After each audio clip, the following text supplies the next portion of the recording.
Davidson's renegade style was a perfect fit on a franchise that had been transformed by another AFL maverick. Since taking over as coach and general manager in 1963, Al Davis began building the Raiders not only a winning pedigree, but a mystique. Which team, by colors alone, is identifiable around the world? Silver and black, tradition, history, nostalgia, commitment to excellence. All those things are the Raiders. We had the opportunity in 1963 to come here and build the finest organization in professional sports. If I could leave a legacy when it's my time to leave, that people all over would remember that patch and say, wow, they were good, they were great, and they dominated. In his first season, Davis inherited a 1-13 team and guided them to a 10-4 finish. His efforts rescued a faltering franchise and gave an identity to the city of Oakland. Prestige-wise, Oakland has always been at least one step, more like 2 or 3 steps down below San Francisco. San Francisco was the city, and Oakland was the place where there's no there there. This is Oakland, throbbing heart of the metropolitan East Bay, home of the Oakland Raiders of the American Football League, a team which has, under the direction of general manager and head coach Al Davis, enjoyed such a phenomenal growth that it is now being referred to as the coming organization in professional football. I want you to know that this is your team, and I hope you'll grow with us as we grow. He's a very charismatic guy. In Oakland, the human race took a back seat to Davis's obsession with winning. He had assembled a talented team for his head coach, John Roush, to a roster that already featured future Hall of Famers Jim Otto and Fred Biletnikoff. Davis added several new faces who would also find their way to Canton. Linebacker coach John Madden, an all-conference tackle at Cal Poly. 1967 was my first year. That was George Blanda's first year. Willie Brown, it was his first year. Gene Upshaw, that year was our #1 draft choice. If someone wants an opportunity, wants a chance, Al Davis is the greatest at giving them a chance. I mean, you can talk about the people that he's given an opportunity. Right here sits one of the biggest people that he ever gave an opportunity to. Another was quarterback Darryl LaMonica, who Davis traded for that offseason. 4 years a backup quarterback at Buffalo, Darryl LaMonica finally won a regular job at Oakland. The result, an AFL title and Player of the Year honors. LaMonica, the league's top quarterback, threw 30 touchdown passes, leading the Raiders to a 13-1 record, the best ever in the American Football League. But the player nicknamed the Mad Bomber was only part of the '67 Raiders' success. In the AFL, the stories were always the offenses and the offensive players. The defenses didn't get a lot of respect. Our defense started playing well. It got to be, well, what to give them a name. A defensive unit known as the 11 Angry Men. And someone came up and started calling the 11 Angry Men. In the AFL Championship, the 11 Angry Men held the Houston offense to just 7 points as the Raiders defeated the Oilers to claim their first and only AFL title. The afternoon belonged to the Raiders and their fans. The final was 40-7. Losers of 19 straight games in 1961 and 62, the once pitiful Raiders had become the unquestioned champions of the American Football League. Up next was a trip to the Super Bowl. The setting was the Orange Bowl in Miami for the second annual AFL-NFL Championship, which matched the Oakland Raiders with a 13-1 record with the Green Bay Packers. From the game's opening play, the Raiders were out of sorts against the defending Super Bowl champions.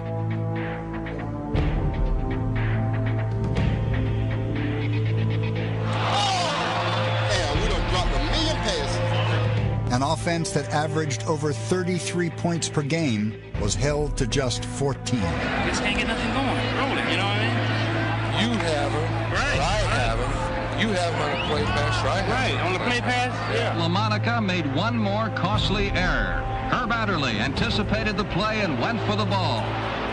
The Packers turned the game into a rout.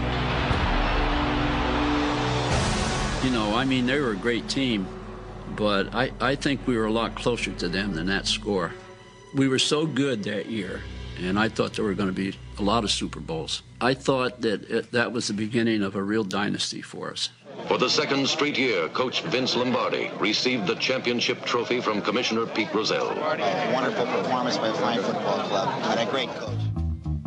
In November of that season, NBC was on hand for the Jets' highly anticipated meeting with the Raiders. The two best teams in the AFL staged a back-and-forth, high-scoring affair.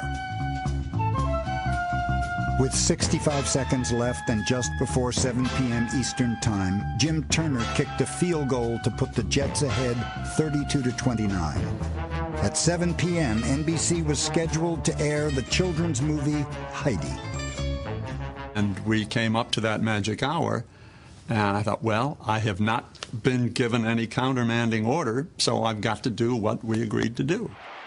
I was watching the game. It was cut off for NBC to put on Heidi. I mean, I really thought that they were kidding, that they would maybe say it was Heidi, but then get the game back on, and of course they never got the game back on. I mean, it was like totally ridiculous. You know, you're begging to hear what happened, and you know, I thought that the Jets won that game. They didn't. Harmonica to Charlie Smith. Smith is hitting, and he scores! The Raiders scored 2 touchdowns in 9 seconds and won 43-32. And the Oakland Coliseum became an enormous secret love-in called the Heidi Bowl.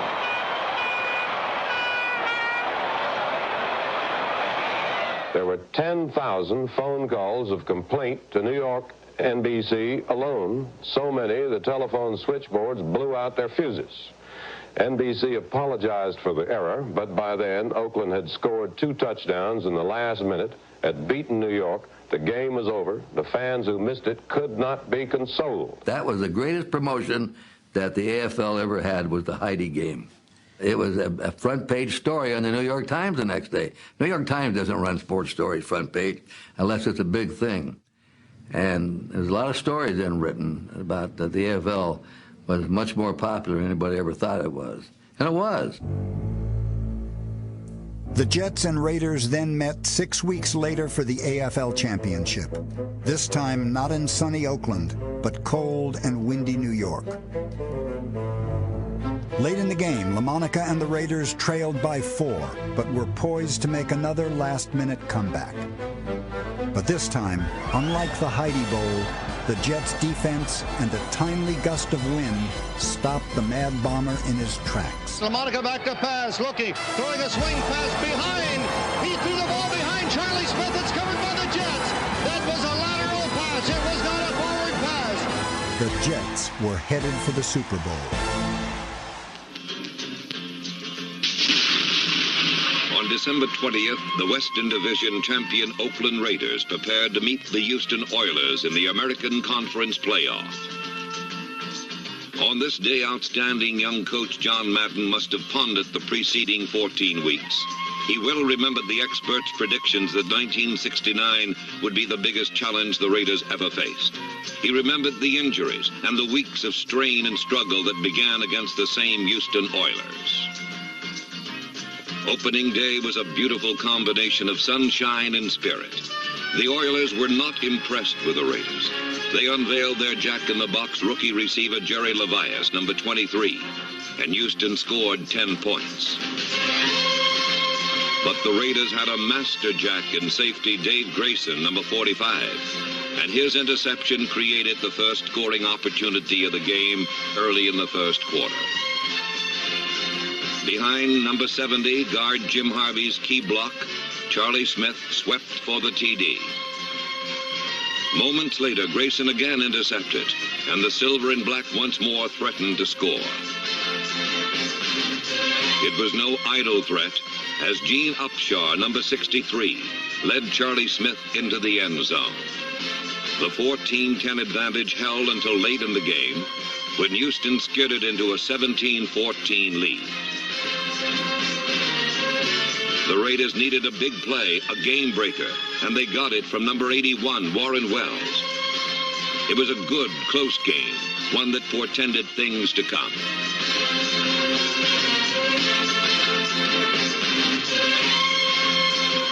The Miami Dolphins fell victim to the same thief who robbed the Oilers.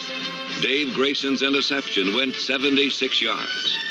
The 9-year veteran from Oregon would eventually lead the team in interceptions with a total of 8. But the underrated Dolphins came right back and scored on the individual brilliance of running back Jim Kick. With only 15 seconds left in the game, veteran George Blanda provided another big play on a 46-yard field goal, and the Raiders won again.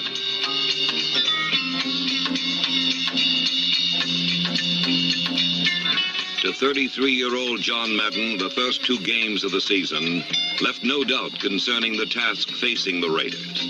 Against the Boston Patriots and their Rookie of the Year, Carl Garrett, the Raiders would again face an uphill struggle. It was in this game, under Madden's leadership, that the Raiders' pride and poise began to assert itself. A one-handed interception by linebacker Gus Otto. A crushing charge by defensive end Ike Lassiter. The meticulously designed Oakland offense then began its precision bombing of Boston's defense.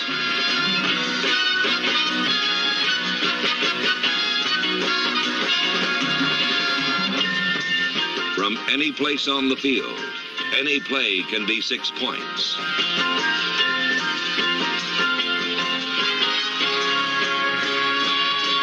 It's more than just a bomb. It's controlled. It's Hewitt Dixon leaving a string of stunned defenders in his wake.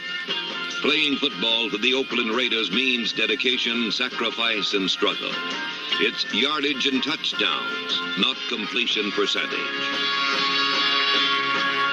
Facing the Dolphins for the second time in 3 weeks, the Raiders found themselves again needing a big play. In fact, 2. They got one from linebacker Bill Lasky, and another on Darryl LaMonica's pass to Fred Biletnikoff. Still, the end result was a frustrating 20-20 tie.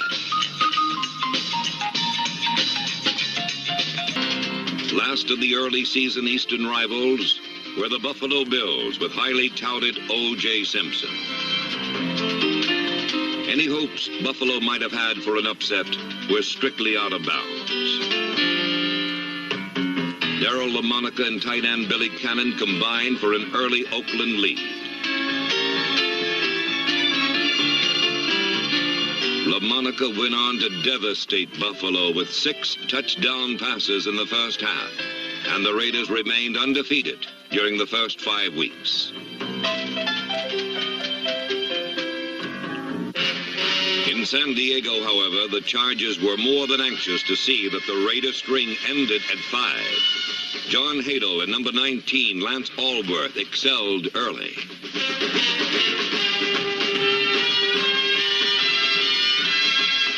The Chargers benefited from 180 yards in penalties against Oakland.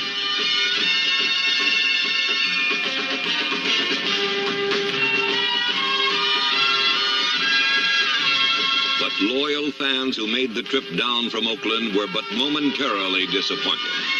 It was a brutal game with both quarterbacks suffering through rough treatment. Early in the first quarter, LaMonica was knocked unconscious. The Chargers had a field goal, and Oakland was scoreless. The 28-year-old quarterback insisted on staying in. This was his very next play.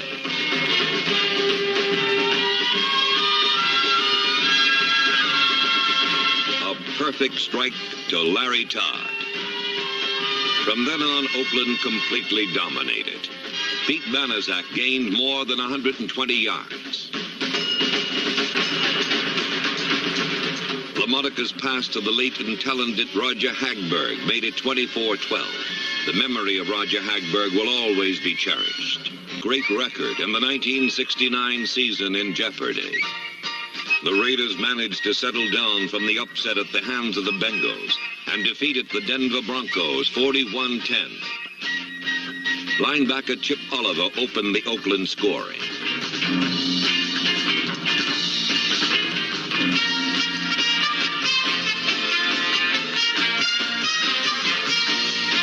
Darryl LaMonica completed 3 touchdown passes to Fred Biletnikoff, whose sure hand sealed the Broncos' fate. The Chargers then came to Oakland with a new coach.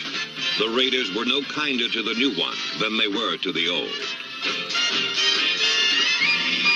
Linebacker Dan Connors tore the ball loose and scored a stunning touchdown.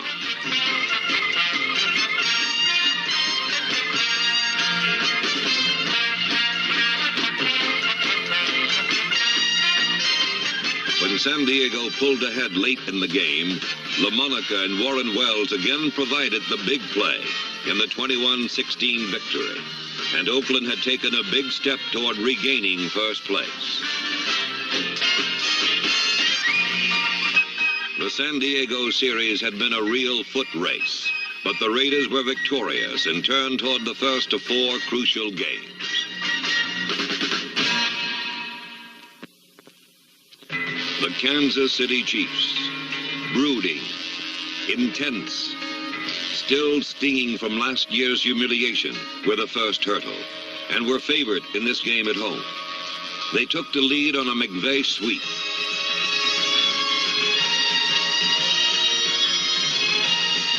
But Oakland's defense contributed 5 interceptions.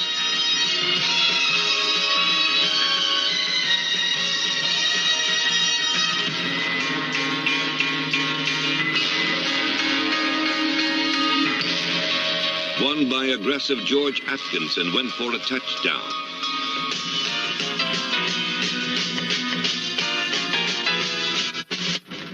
A bullet to Wells tied the score.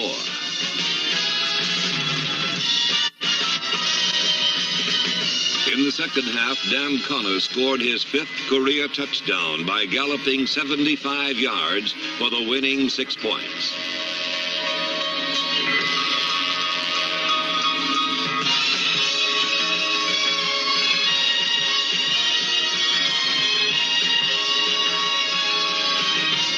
Tackles Harry Shue and Bob Spheas were the first to congratulate Connors, but the 27-24 outcome revealed the closeness of these 2 great teams.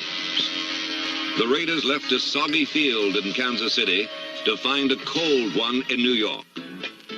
Tina and Mary may love Joe Namath, but they were not the only people at Shea Stadium with at least a crush on him. Ike Lassiter, Len Davidson, Carlton Oates, and Tom Keating knew that to win they had to get to Namath.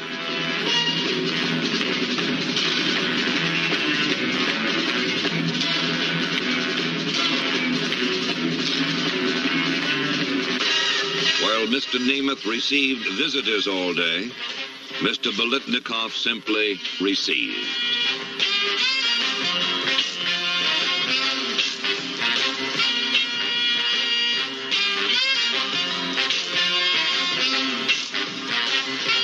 It was the same kind of game the Raiders played against the Jets in preseason and won.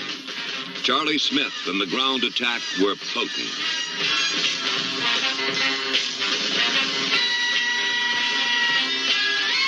But Oakland's ace remained the quick strike, LaMonica to Wells.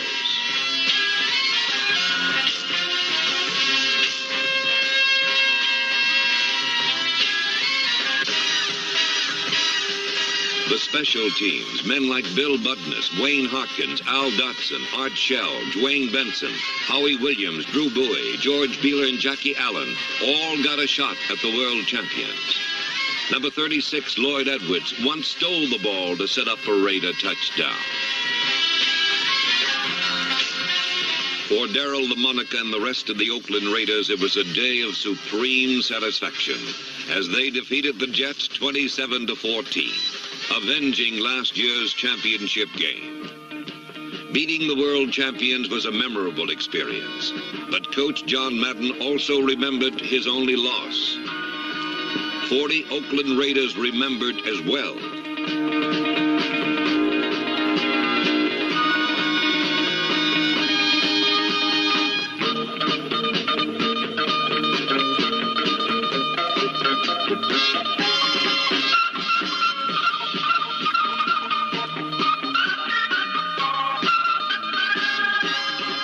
37-17 victory over the Bengals was a prelude to the final showdown with the Chiefs.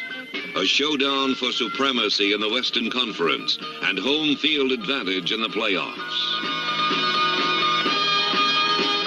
In Oakland for the final game, All-Pro Willie Brown received the Gorman Award as the Raiders' most inspirational player. The Chiefs, too, had inspiration. They surely got it from the only coach they have ever had, Hank Stram. John Madden, in only his first year, was put to his greatest task. It was a rugged defensive struggle. The end around, which became so prominent in the Super Bowl, was easily deciphered by Tom Keating. When stopped themselves, Raider kicking specialist Mike Eyeshide boomed 70-yarders. The special teams prevented any returns. The Raider offense was often brilliant, but could only build a 3-0 advantage going into the fourth quarter.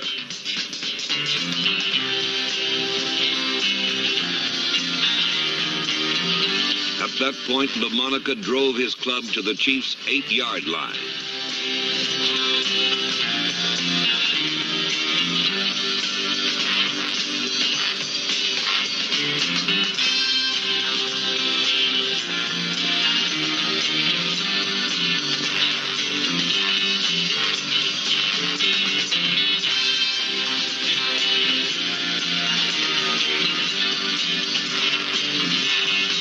Charlie Smith went in for the score. The Chiefs were far from finished, however, as they drove the length of the field and on fourth down, scored. 5.5 minutes left. The Raiders had to play ball control. 3rd and 5, LaMonica to Cannon for 12. But passing was risky. Enter Marv Hubbard, number 39, rookie fullback.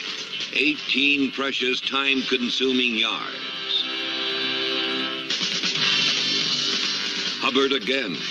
And with time running out, Oakland was beating Kansas City at its own game. Ball control. The Raiders were Western Division champions for the 3rd straight year. To Coach of the Year, John Madden and his outstanding coaching staff, Ollie Spencer, Tom Doms, John Polanchek, Richie McCabe, Sid Hall, Dick Wood, Marv Marinovich, a job well done. The Raiders were now poised under cloudy skies to play the Oilers again. This time for the right to play in the AFL Championship game.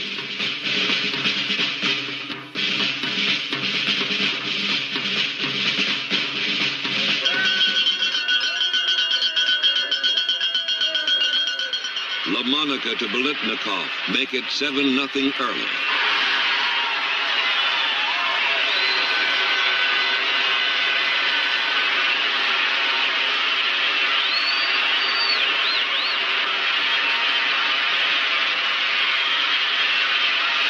One play later, and George Atkinson intercepts on his own 43.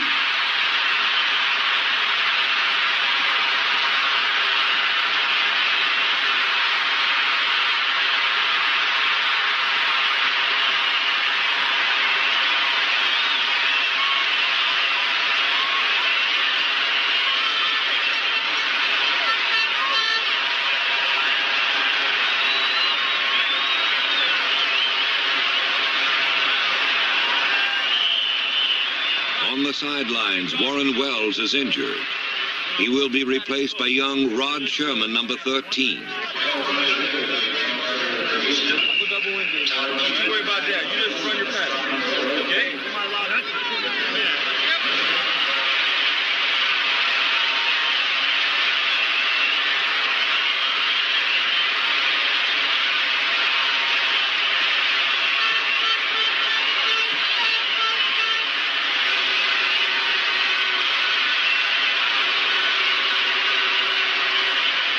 The front 5 make it possible. 79 Shue, 76 Fierce, 00 Jim Otto, 10 years in All-Pro, number 70 Harvey, 63 Upshaw, and a grateful Billy Cannon. The Raiders led 21-0 still in the first quarter, but wary of a letdown, 40 determined Raiders keep the pressure on. Hold him down there, baby!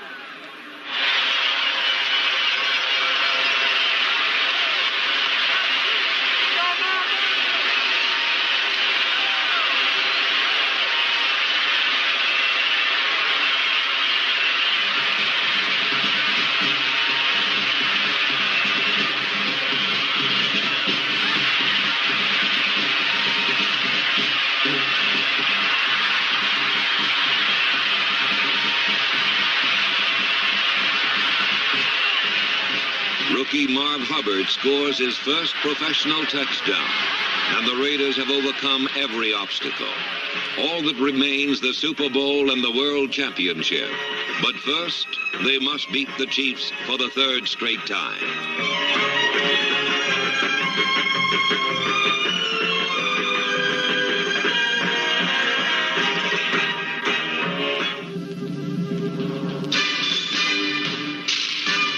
In 1963, then General Manager head coach Al Davis made the commitment to excellence for the Silver and Black. Since then, the Raiders have become the winningest team in the American Football League, with the 3 best back-to-back seasons in the history of pro football. No team had ever won 12 games or more, 3 years in a row, not even twice in a row. The Raiders also led the AFL in total offense and scoring for the 3rd straight year. 1970 begins a new decade. The years ahead will be the most exciting chapters in their history. The new realignment and the new schedule make the challenge for the Oakland Raiders the greatest it has ever faced. For the true test of a great organization is how long its success can endure. For those of us who love the Raiders in this great community, this indeed will be a decade of destiny. For now the challenge will not only be the American Conference, but the National Conference as well.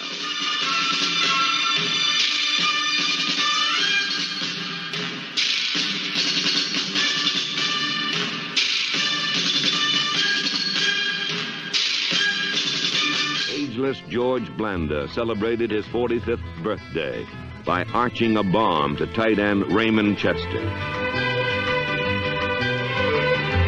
But the scoring gap was not narrowed until Darryl LaMonica sighted in on rookie wide receiver Mike Ciani. Despite nearly 400 yards total offense and LaMonica's 8 for 10, Oakland's furious finish fell barely short, 34-27. In Green Bay, the Raiders challenged their second eventual division champion in a row. Behind crushing blocking by George Beeler, Bob Brown, Jim Otto, Art Shell, and Gene Upshaw, Marv Hubbard bulldozed for 125 yards in search of victory and a 1,000-yard rushing goal. The Packers led early, but Coach John Madden's young defense was maturing under fire and allowed Green Bay to succeed on only 1 third down situation.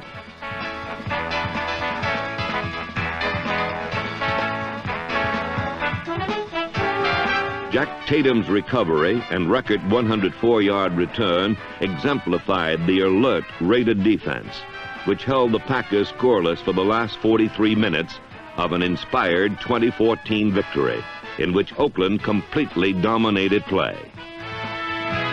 Finally, the Raiders returned home, and in their first game in the NFL's toughest division, they met the stubborn San Diego Chargers. Behind beautiful protection from all-pro pair Gene Upshaw and Art Shell, LaMonica hit running back Don Highsmith to drive Oakland goalward. But the Raiders trailed the fired-up Chargers 17-14 in the last quarter, until an off-the-dirt 40-yard field goal by George Blanda tied the score and gave Oakland a 1-1-1 record. Then in the Houston Astrodome for a Monday night national TV game, the Raiders exploded. Sure-handed Fred Biletnikoff caught 6 passes as the mighty silver and black offense rolled up 34 points.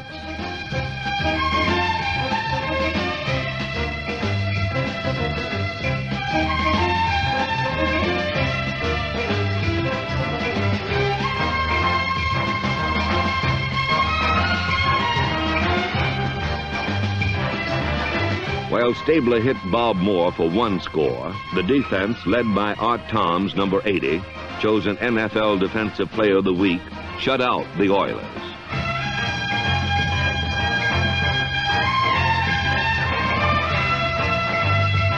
Number 34, Gus Otto, and number 41, Phil Villapiano, were instrumental in holding Houston to just 89 yards total offense. Number 48, Nehemiah Wilson, had 1 of 5 Raider interceptions, while Houston completed only 4 passes. The 34-0 triumph was a total team effort that gave notice to the nation that the Silver and Black were once again bound for glory.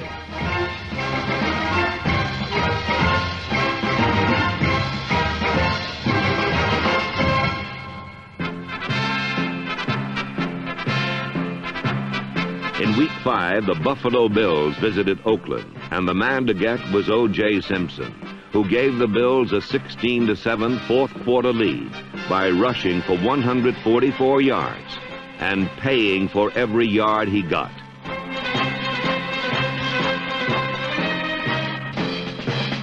But in that fourth quarter, the Raiders came on relentlessly.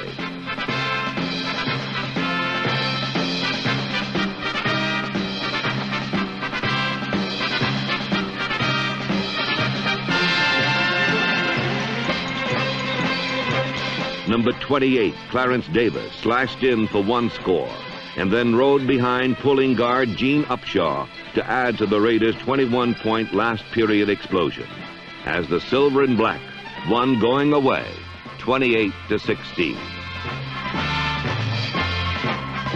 With a 3-1-1 record, and offense, defense, and special teams steaming along, it looked like the Raiders' return to glory was inevitable. But the AFC West is pro football's toughest division, and danger faced the Oakland Glory Caravan.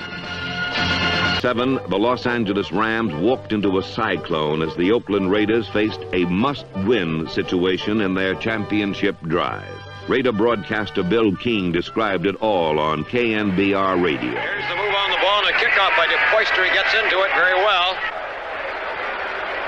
On the 3-yard line, Williams takes it up to the 5-10, following the wedge, the 20, breaks through a hole and is dragged down from behind. The fumble at the 26, pile up, Raiders ball. Ciani goes left, Biletnikoff to the right. Hand off to Smith, sending him wide again, follows up, shot. 5-3, touchdown Raiders.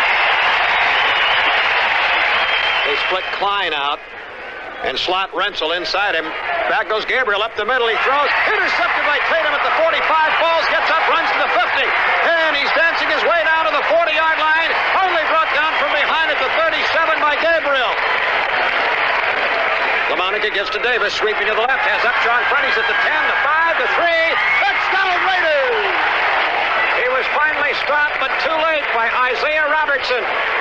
And the Raiders have 2 big ones on the board now as they lead 13-0. Davis going in from 8 yards out.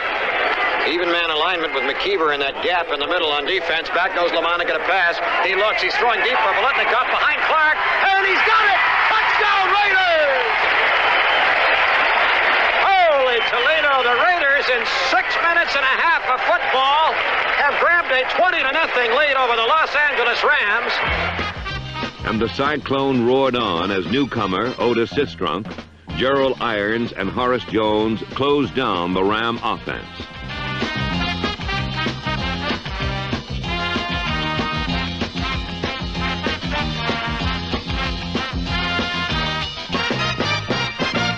And the Cyclone roared on as Marv Hubbard added to the eventual club record, 2,376 yards rushing and an NFL high of 297 first downs.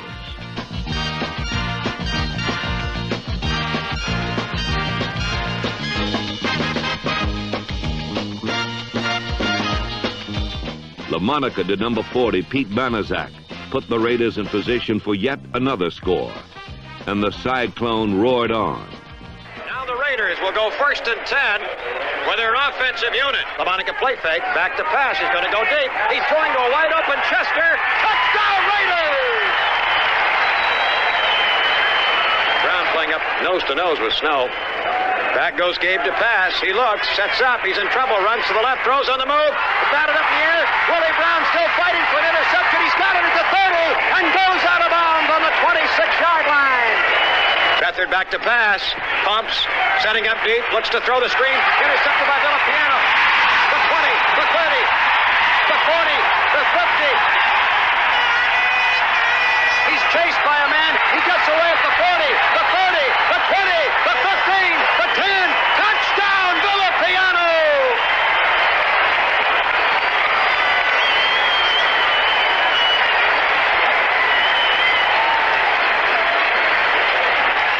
Raiders 45, Rams 17. A powerful, almost perfect win. Imperfect only because even greater challenges were still to be met. Defense was superb, blocking passes and field goals and destroying the Bengal offense.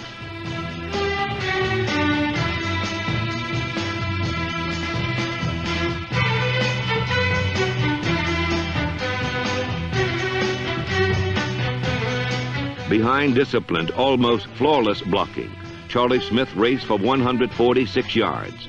And Oakland had the first must-win 20-14.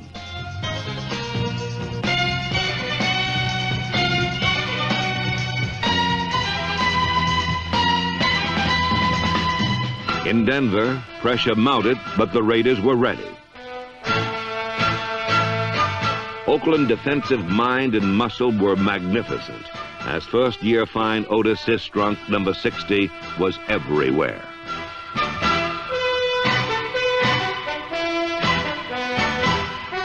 The secondary, with number 20, Jimmy Warren, closed down the Denver scoring lanes. And Coach John Madden's meticulously designed offense was devastating, rolling up 25 first downs and punting not even once.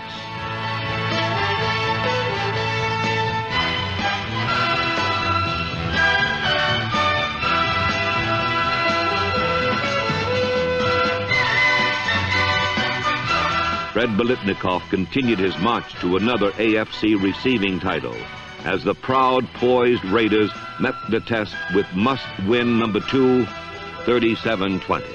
Now it was time for a showdown with the Kansas City Chiefs. Oakland held a 1.5 game lead over Kansas City. A Raider win now, and the return to glory was but one step away. From the very outset, it was silver and black dominance. The powerful Raiders grabbed an early lead, blasting for 16 rushing first downs, the most in their proud history.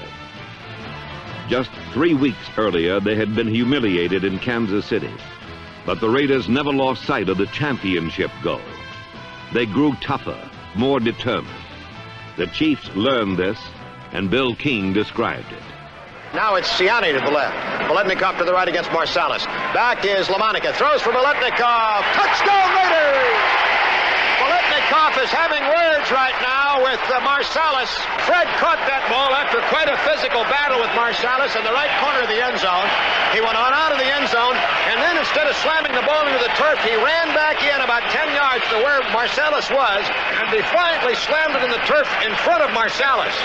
The two tight ends are lined up as tight ends.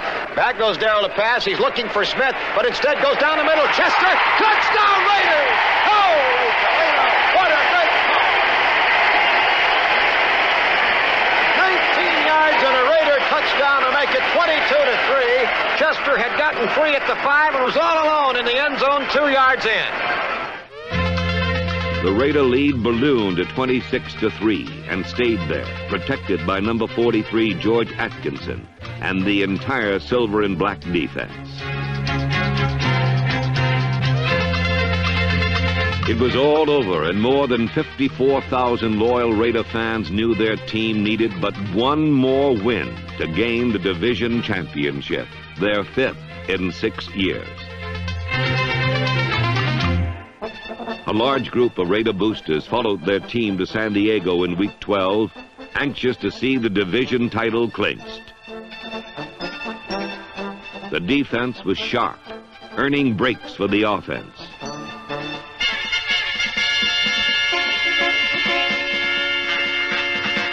The famed Raider precision passing built leads at 7-0 and 14-10.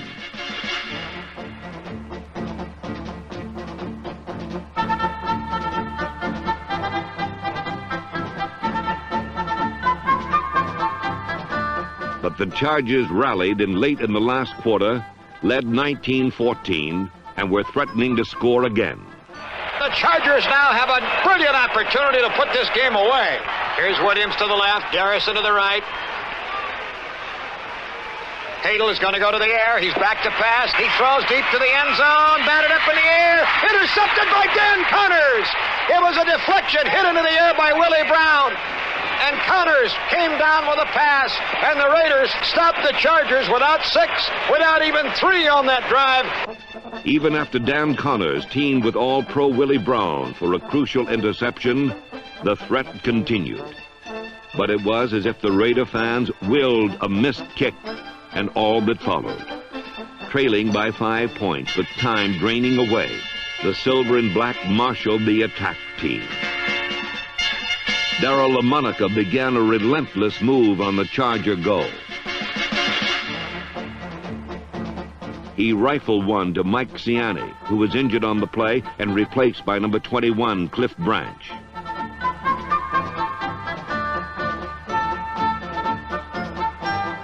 Branch splits left, Biletnikoff flanks right, Charlie Smith out to the left as a wingback, leaves only one back to block, that's Hubbard. LaMonica back, gets fine blocking, now he throws down the middle, Branch at the 20. Branch at the 18, tripped up, keeps going, reverses to the 15. He's at the 10. He dances down to the 9-yard line. First and goal to go Raiders. 1 minute and 30 seconds left to go, and hang on to your hats. Branch is still in. He goes to the right, slotted inside Biletnikoff. 5 defensive backs in there. LaMonica gives to Smith, sending him to the left. He's got Upshaw in front. He's at the 5. He's at the 2. It's a touchdown Raiders. Charlie Smith from 9.5 yards out. Oakland has gone in front. The pledge had been kept. The Oakland Raiders had returned to glory, but they were 1972 champions of the rugged AFC Western Division.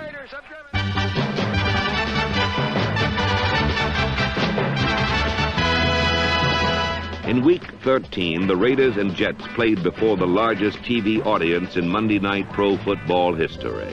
Joe Namath was spectacular and threw an early touchdown pass to give New York the lead.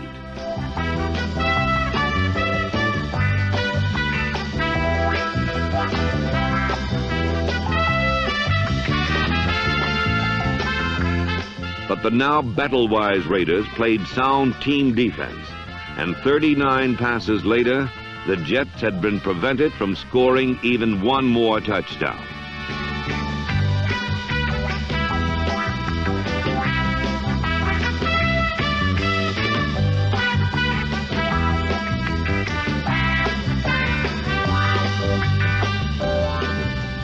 As the record Oakland Coliseum crowd of 54,843 cheered, the Raiders made it 5 in a row, 24-16.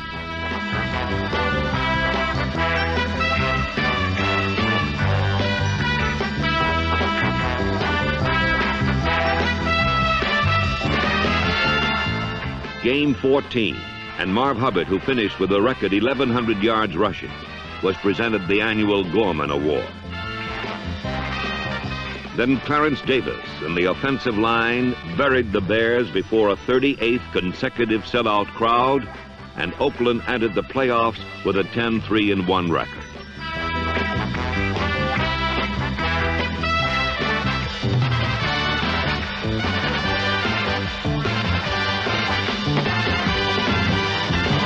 Points were short-lived, for the Steelers, in an impossible fourth down situation, came up with a play that has been called miraculous, freakish, illegal, and certainly controversial.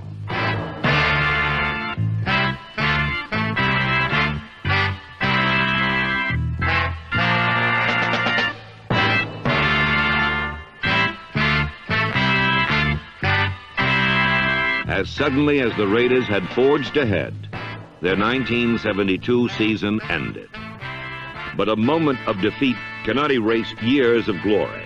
In Buffalo, the Raiders opened on the road for the 5th consecutive year. Before a Monday night television audience and 80,000 unloving fans, Art Tom scored late to put the Raiders ahead. But a final Buffalo rally sealed a 21-20 Oakland defeat, made more damaging by the loss of dependable Tony Klein for 2 months. The Raiders returned to the stadium built in response to their dynamic rise, the Oakland Coliseum. Cross-country travel left the Raiders' outstanding head coach John Madden and his skillful aides just 5 days to prepare for Kansas City. It was time enough for these thorough professionals.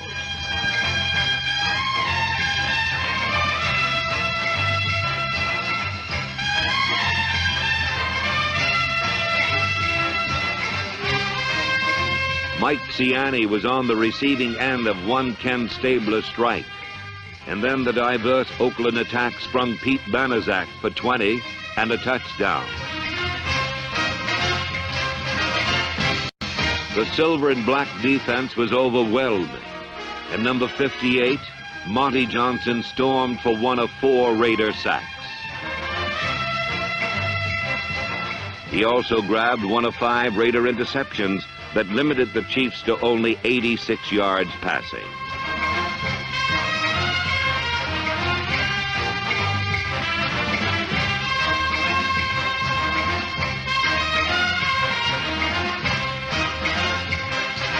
Rookie tight end Dave Casper's second score of the day capped an impressive conquest, 27-7.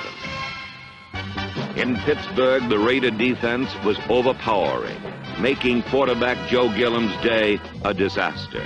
Big Bubba Smith, number 77, dropped him for a 20-yard setback on one play. Defensive design and execution, plus alert special teams, helped turn Pittsburgh's steel to rust and rendered them scoreless for the first time in 132 games. Ken Stabler was neither sacked nor intercepted, and his bullet to Cliff Branch finished Pittsburgh 17-0. In Cleveland, center Jim Otto, 6th-year veteran guard George Beeler, 3rd-year tackle John Vella, and Pro Bowl performers Art Shell, number 78, and co-captain Gene Upshaw, number 63, gave near-perfect protection to a surging attack sparked by Clarence Davis's extra effort score. Twice the mighty Raiders overcame 10-point deficits while ringing up 445 yards and a record 90 offensive plays. The defense clicked on interceptions by number 32, Jack Tatum, and 3 last-quarter thefts by number 43, George Atkinson.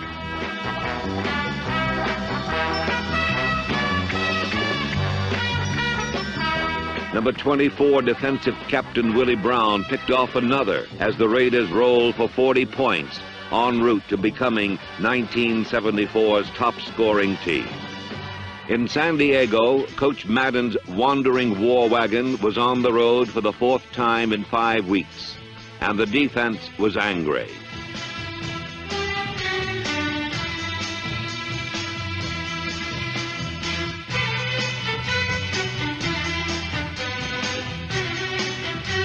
On offense, the snake struck twice. Once to Cliff Branch, whose style is a flash of light, a puff of smoke, and gone. The second scoring strike went to tight end Bob Moore, giving the Raiders a 14-10 win and upped their record to 4-1. In Week 6, the tough Cincinnati Bengals jumped to a 14-3 lead. Ageless George Blanda, oldest player in NFL history, kicked 2 field goals to keep the Raider attack moving. His second sure shot put Oakland ahead 23-21.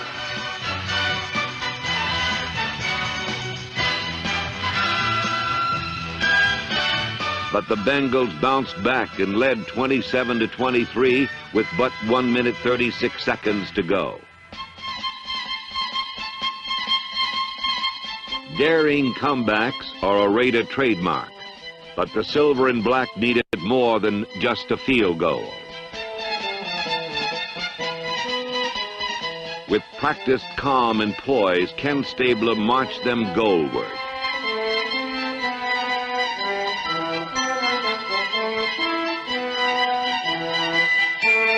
Although playing without timeouts or huddles, the disciplined, determined Raiders to a man were rivers of ice water, cold, relentless. Finally, the game hinged on a few seconds, a few plays, and Raider Radio's Bill King described it this way. All right. Siani is back in, slotted right inside Biletnikoff. Branch to the left at a double wing. It is 3rd and 10. Backpedaling Stabler looks. He's in trouble, but he throws. Siani makes a catch on the 5. He's driven out of bounds. 1 yard line. Holy Toledo. It's 1st and goal to go for the Oakland Raiders on the 1 yard line of the Bengals. Remember, there are no timeouts left. They've got to line up without a huddle. 13 seconds left to go. Will the Raiders be denied on the brink of this touchdown? Branch goes to the left. Double tight ends again. What a critical situation of drama here. Here's Stabler under center. Gives the ball to Smith. Smith running wide to the right. The 5, the 3, the 2. Touchdown, Oakland! Charlie Smith scores. The Raiders take the lead. 8 seconds remaining. But 8 seconds was not enough for the Bengals, and the Raiders, with their dramatic 30-27 win, now carried a 6-game winning streak as they traveled to meet their frustrated Cross Bay rivals. The return visit would end the same way, as number 44, Marv Hubbard, powered for 117 yards and 1 touchdown.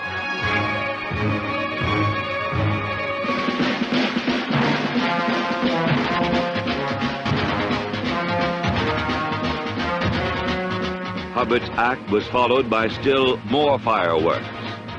Now back to pass. Stabler, after a fake, has got time. He's throwing deep for Branch behind Taylor. He's got it at the 25, the 20, the 15. He's at the 10, veers away. Touchdown, Raiders! Well, it's exhibition season revisited. Bruce Taylor didn't get burned. He got absolutely enveloped in a conflagration. Cliff Branch just cinched his tail by 7 yards. And Stabler hitting him on the button was on the throwing end of a 64-yard touchdown pass to Branch. Raider domination continued in this series, which is totally commanded by Oakland's 7-3 win margin. Under unyielding pressure, the Niners lost the ball, and George Atkinson's recovery set up a Stabler to Dave Casper score.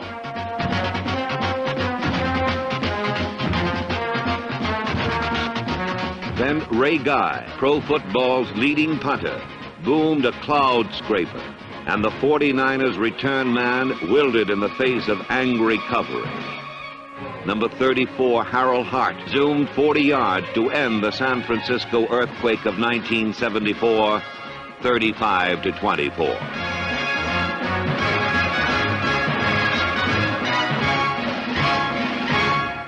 In Denver, the Raiders were undaunted by Rocky Mountain winter. Even in snow, John Madden's forces were ready. Twice Ken Stabler superbly used the seconds earned by his fierce blockers to find sure-handed Fred Biletnikoff for scores. These helped Biletnikoff become the first player in Raider history to score 60 touchdowns. Cliff Branch also hit pay dirt twice to continue his route to the playoffs and a league-leading 13 touchdown catches. It was 7 in a row for the Silver and Black, 28-17. Back in sunny Oakland for the season's 9th week, the Raiders faced the Detroit Lions, who saw their own 4-game win streak demolished as Bubba Smith and number 86, Gerald Irons, crashed in. Linebacker Dan Connors, number 55, came up with 2 interceptions to help Oakland finish second in that NFL department. Then came time to remind pro football that the bomb is back in Oakland.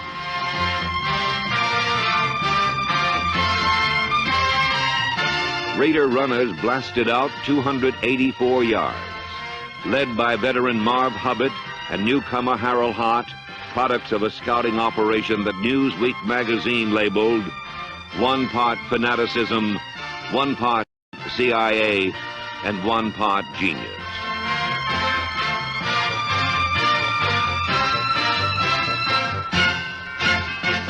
Oakland 35, Detroit 13, 8 in a row.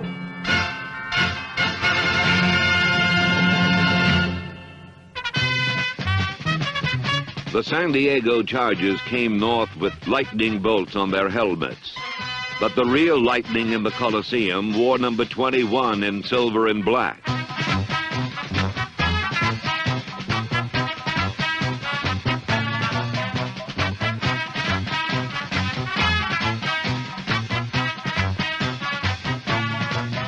The defense leaped in pounding waves.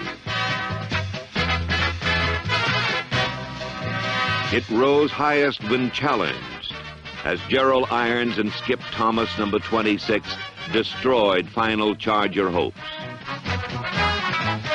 Win number 9 in a row by a 17-10 margin. The New England Patriots paid for that loss, as they too found that on the gridiron highway, speed does kill.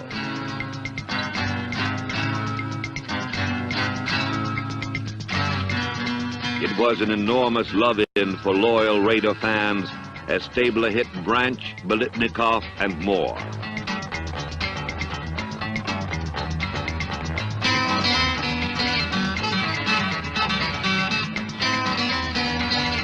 Twin terrors, number 82, Horace Jones, and number 60, Otis Sistrunk, pounded Plunkett and Patriots all day. Pressure paid off when Skip Thomas scored, working with a secondary including proven veterans Nehemiah Wilson and Jimmy Warren in place of the injured Willie Brown and Jack Tatum.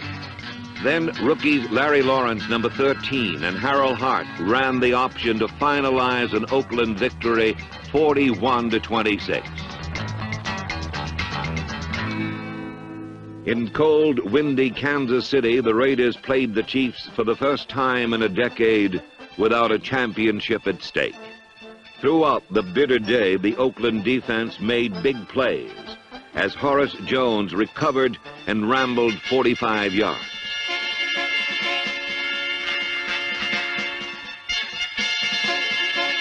With Brown and Tatum still out, number 20, Jimmy Warren, stepped in and made a crucial steal.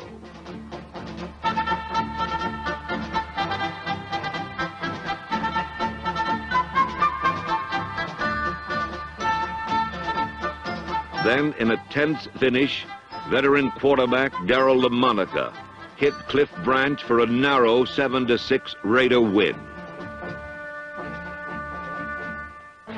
Before the final league game against Dallas, Kenny Stabler was presented the 1974 Gorman Award as the player who best exemplified the pride and spirit of the Oakland Raiders.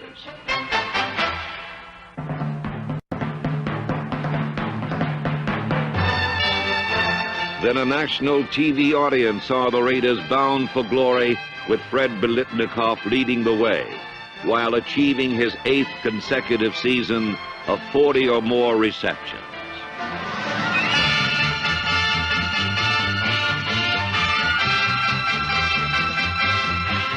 Ken Stabler then found Charlie Smith, number 23, on a pattern that would loom large in the upcoming playoff classic. Suddenly, the Cowboys were struggling for survival when alert linebacker Phil Villapiano recovered a fumble to set up one of the towering happenings of this or any season.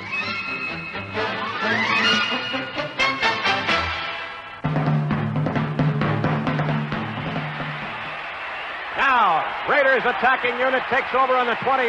Crowd hooting and hollering and roaring because George Blanda is at quarterback. Blanda looks, he throws, Branch, 5-yard line, touchdown Raiders!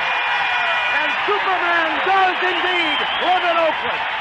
If I may harken back to 1970, I think George Blanda has just been reelected King of the World. That's the first pass George has thrown in anger in a league game since 1972. This pass helped close the league season with a 27-23 triumph. And George Blanda was named NFL Man of the Year.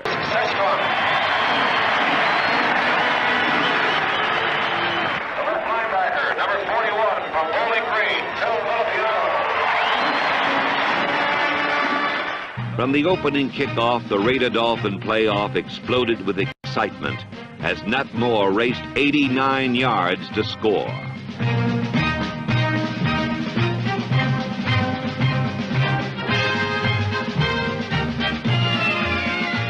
The sellout Coliseum crowd despaired, but to a man the pride and poise that had made these Raiders so feared and respected never wavered. It's 3rd and 5.5. On a quick count, Stabler drops straight back, sets up, punts, lobs one down the middle for Smith. Touchdown Raiders!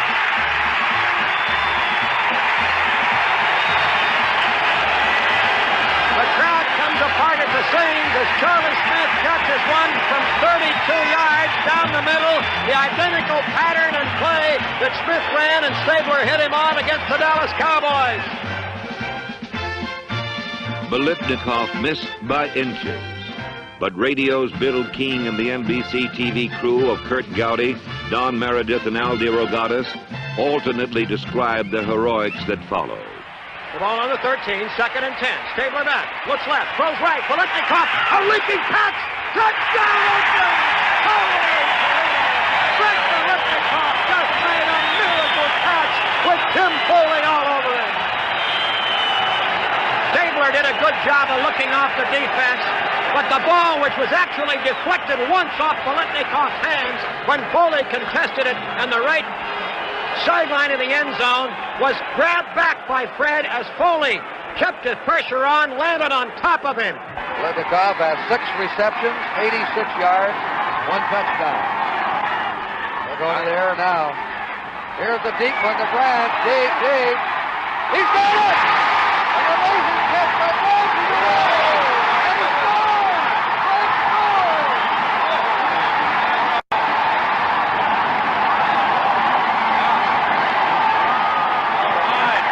They've gone crazy here in the Coliseum.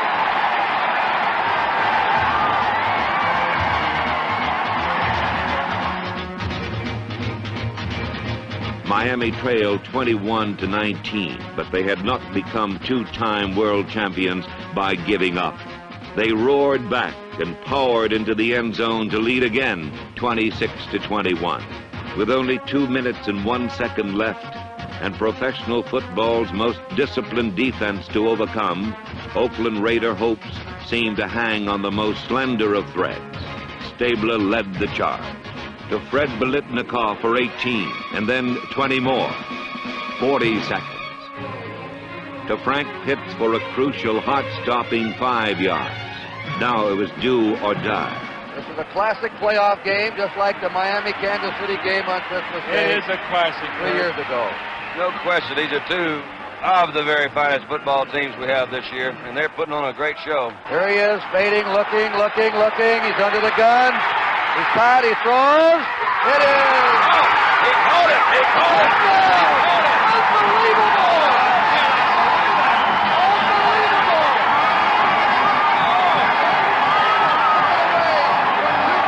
Defenders, with 26 seconds to go, each team has put on some. And we got a flag going down there, too. What a finish! And it's not over yet. 27-26 now in favor of Oakland. The Raiders had taken the lead 27-26 when Stabler had to loop the ball up because he was hit as he threw. It looked like he might have been lobbing it into the promised land for Miami. But no, Mike Colin couldn't get there. Davis got there first, and it was the Raiders' promised land.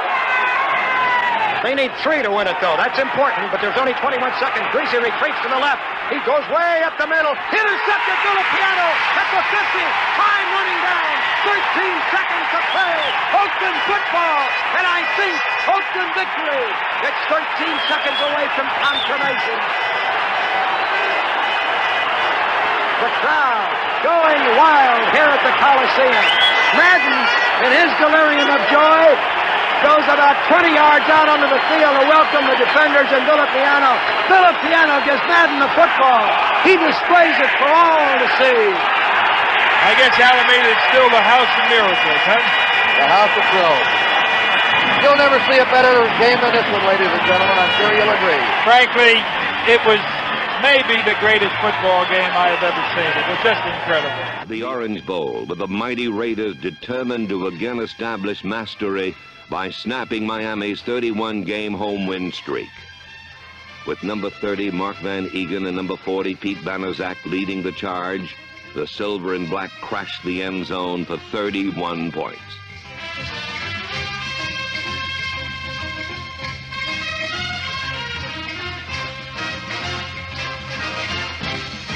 Tony Klein, number 84, added a sack to Bob Greasy's 4 interceptions.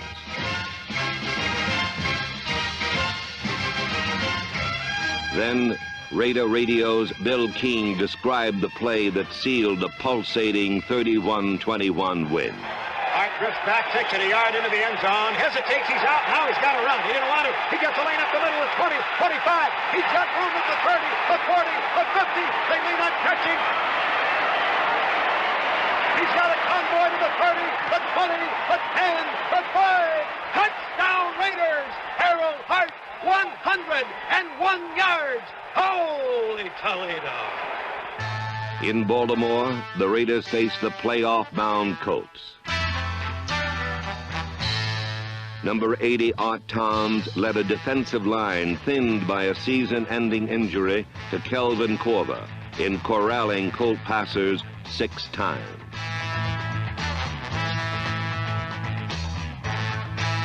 Behind explosive blocking by offensive captain Gene Upshaw, the Raiders scored on the ground. Showcasing 3 proven wide receivers, Mike Ciani, Fred Biletnikoff, and Cliff Branch, the Raiders' precision passing then overpowered Baltimore.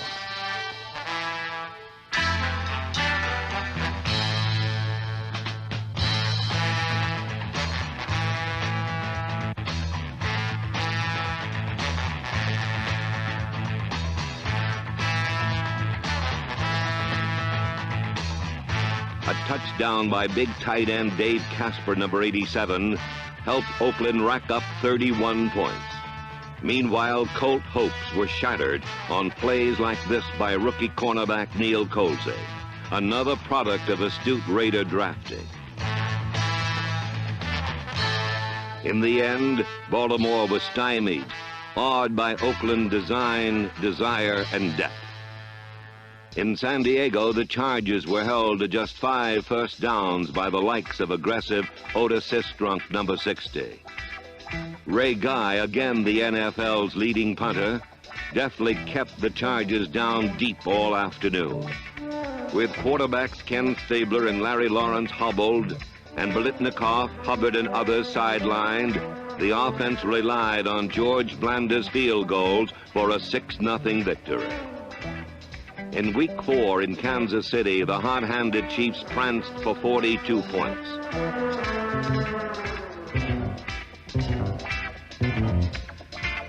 Meanwhile, with rookie quarterback David Humm seeing his first league action, the Raiders gained as many yards as the Chiefs.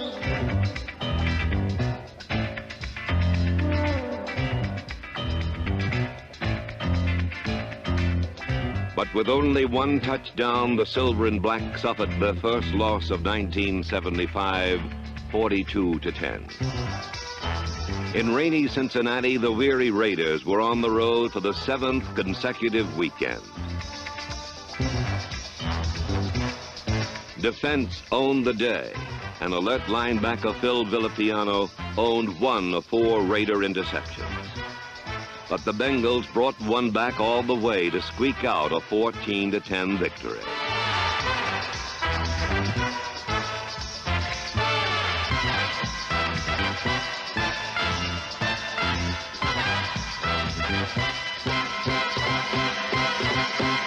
Finally, the Raiders were home. With San Diego in town, the Oakland defense raced out, bound for glory. This would be the very first time that the Raiders ever registered 2 shutouts in one season. It began when number 54, Mike Dennery, and number 83, Ted Hendricks, trapped the Charger punter for a safety. Next, it was Hendricks, Sistrunk, and Horace Jones adding another 2-pointer. The spirited Raiders were on their way. Then, dazzling deception, as Ray Guy found number 33, Lewis Carter, on a punt formation pass. Finally, behind blocking by John Vella, Upshaw, Shell, Beeler, and Dalby, Ken Stabler triggered the feared Raider bomb to number 21, Cliff Branch, as Oakland celebrated homecoming 25-0. In Week 7 in Denver, loyal Raider boosters saw their conference-leading defense cut down the Broncos.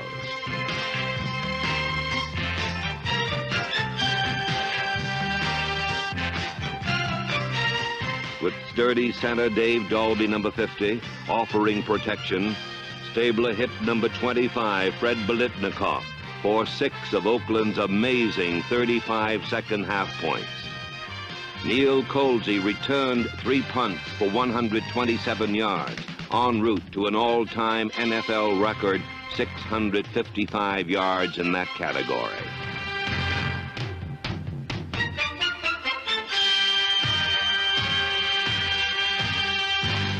Raider depth again overcame a wave of injuries as Marv Hubbard polished off a towering 42-17 conquest.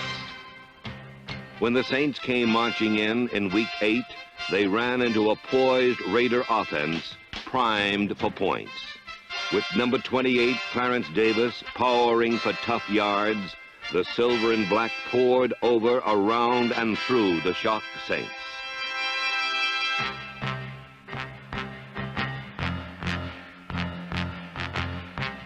While the offense flew on winged feet, the defense contributed menace and mayhem.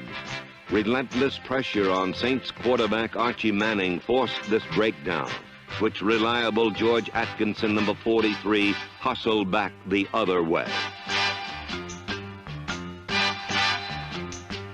Versatile special teams captain Warren Bankston, number 46, scored his first Raider touchdown as one of 9 different receivers who contributed to a spectacular 523 yards total offense. The afternoon's 2 big strikes went to deep threat Morris Bradshaw, number 81, as a sellout home crowd cheered a club record 34 first downs and a devastating 48-10 Raider triumph.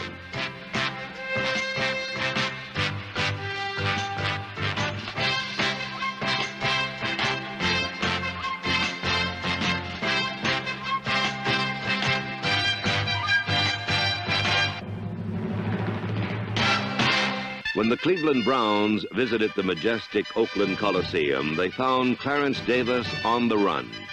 He slashed for 64 yards on the opening kickoff and added 120 yards rushing to help set up scores like this one detailed by Bill King. Branch slots left inside Fred. Double wing puts Davis on the right. Stabler back. Looking, going to Branch, wide open. Touchdown Raiders! Branch committed highway robbery without a gun. Clarence Scott was left flat-footed. Branch headed as if to make a post pattern and then broke right back out, and Scott could not stay with him at all. Cliff had 6 yards to spare in the end zone, and Stabler didn't miss. When Stabler wasn't hitting passes, Horace Jones, number 82, was hitting runners.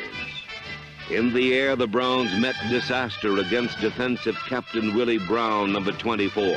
Then the Raiders thundered to victory. Now Stabler has Davis back in the backfield with Branch left, Biletnikoff right. Back, Stabler pumps to the left, comes back to the right, throwing to Biletnikoff. Super catch! Touchdown Raiders! Here's the inside handoff now, and a reverse. Carrying the ball is Davis from left to right. He's down to the 20, cuts back to 15, the 10, the 5, and the touchdown after breaking a tackle. Oakland 38, Cleveland 17. Next on the schedule, a first trip to our nation's capital to face the Washington Redskins. The huge national audience knew about the pride and poise, drama and excitement that are Raider traditions. They saw Oakland roar back like a mighty train. Hubbard is out. Banaszak is in. Turning left side, Upshaw, good block down to the 20, the 15, the 10. Riding a man, but he goes all the way to the end zone. Touchdown Raiders! And the Raiders have turned the complexion of this game back into a silver and black aura. They crowd 5 men up front now, almost 6, and jam the middle linebacker right over the line. And Hubbard rushes away from one tackler and then goes ahead upfield, rumbling to the 40, breaks out to the 50, a foot race to the 40, to the 30, 3 men after him, and a clubbing tackle at the 18-yard line, and a flag goes down, down goes another flag, and the Raiders may get the benefit of these calls. The longest run of the season for an Oakland Raider, and flags were falling like a snowstorm of yellow. While flags were falling, so were Redskin defenders. With little time left, Oakland led 23-16. However, a last-ditch Washington effort tied the score at 23 and put the Raiders into the first overtime game in their remarkable 16-year history.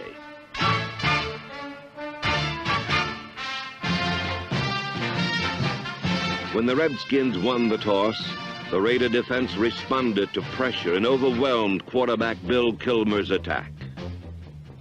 With confidence born of talent, discipline, and preparation, the Raiders marched goalward.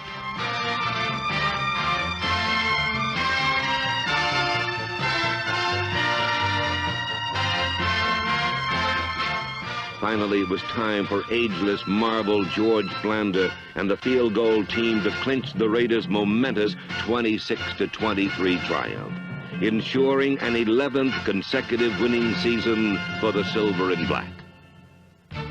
In Week 11, a Raider victory against Atlanta would mean an unprecedented 8th Division championship in 9 years. Now it's a double wing. Branch slotted left inside Biletnikoff. Stabler drops straight back. Good protection. Throwing deep. Branch got his man beaten. Touchdown Raiders! Bartkowski play faking. 1st and 10. Back to pass. Delivers a wobbler. Overthrown, intercepted. Skip Thomas at the 40. Strikes right. Comes back to the left. Puts up a wall of boxers at the 50. Cuts back toward the middle of the field at the 40. He is running laterally. Sidesteps another tackler at the 35. Down the right side of the 25. He's at the 15, and he goes out of bounds as a pile of Atlanta Falcons finally drove him out.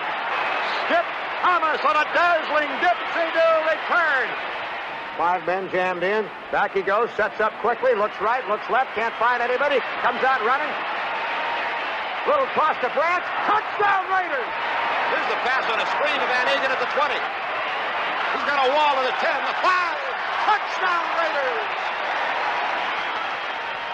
Despite Oakland's deluge of points, Steve Bartkowski brought Atlanta to the front 34-31. With just 6 seconds left, a Blanda field goal tied the game. And this time, even the extra period was a heart shaker. Here comes a 3-man rush. Stabler back. He looks. He fires to Branch. Comeback catch, but he can't get out of bounds. He jukes a man and does get out on the 19-yard line with 2 seconds to go. I can't believe it. Branch made a 360-degree turn in front of Rosina, who had hit him, but he did not go down. Whoa, it took some guts that time. At the 19, the line of scrimmage, it'll be about a 36-yard field goal. Snap, spot, kick on the way. Good! And George Blanda is still the people's curse at the Oakland Coliseum. George Blanda from 36 yards has took the Oakland Raiders for the 2nd consecutive week into an overtime victory. The final score in the overtime, Oakland 37, Atlanta 34.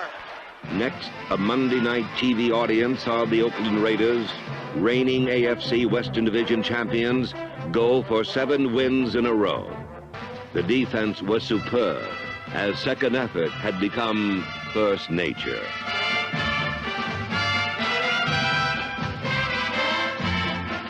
Rookie Charlie Phillips, number 47, started for injured Jack Tatum and grabbed a record-tying 3 interceptions.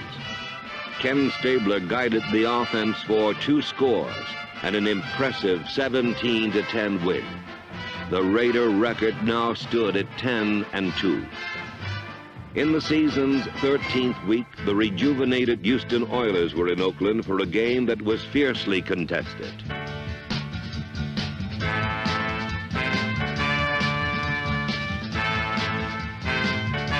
With impenetrable protection from Art Shell, Henry Lawrence and number 64, George Beeler, left-handers Ken Stabler and David Humm drilled the Oilers for 26 points and a narrow Raider lead.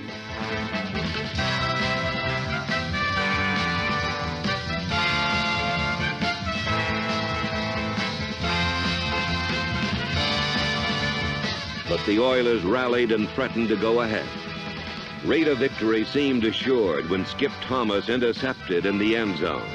But a phantom call away from the ball nullified the theft, and Houston went on to win a squeaker in the last seconds, 27-26. In the season's final week, top rusher and scorer Pete Banaszak won the coveted Gorman Award as most inspirational Raider. Pete then scored 3 touchdowns against the Chiefs, bringing his season's total to a club record 16. Tight end Bob Moore, number 88, caught this one of Ken Stabler's game record 11 pass completions in 12 attempts. George Blanda then became the only player in pro history to score 2,000 points. Near game's end, number 35, Jess Phillips, galloped 66 yards to help capture Coach John Madden's 70th win in 7 Raider seasons.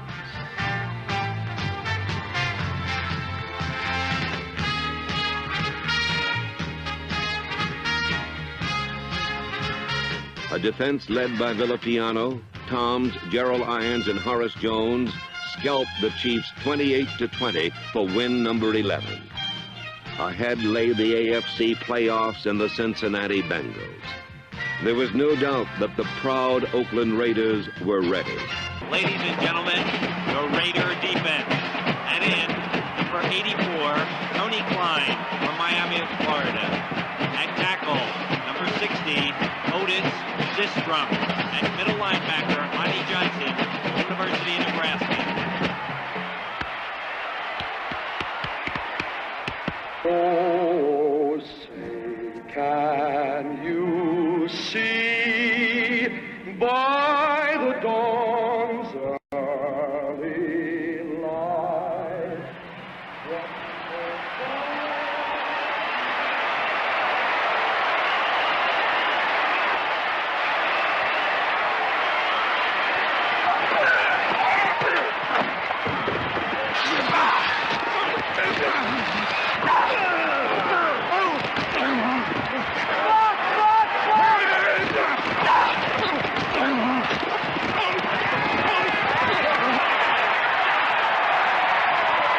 As Paul Brown coached his final game, he saw his Bengals overshadowed by an aggressive band of hunters in silver and black.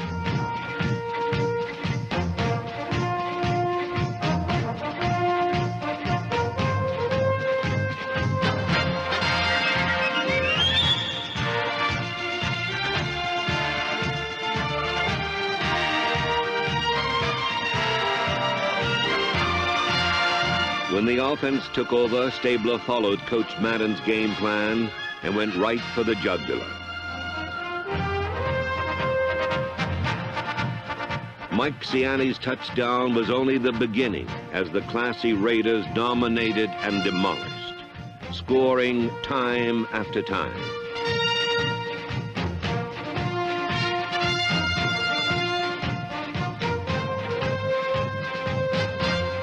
Behind pure power-blocking, Raider supremacy was apparent as they swept on like a gathering storm.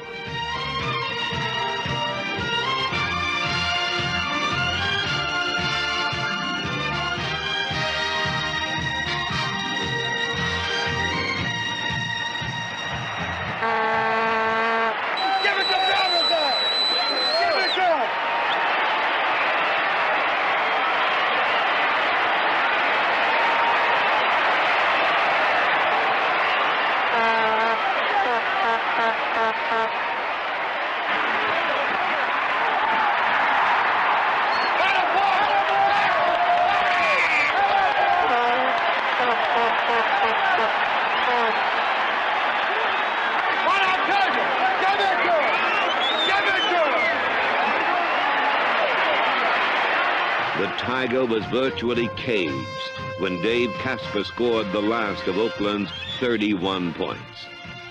The Bengals closed to 28, but the rugged Raider defense met the challenge and brought down the curtain. Watch a pick, a pick, a pick!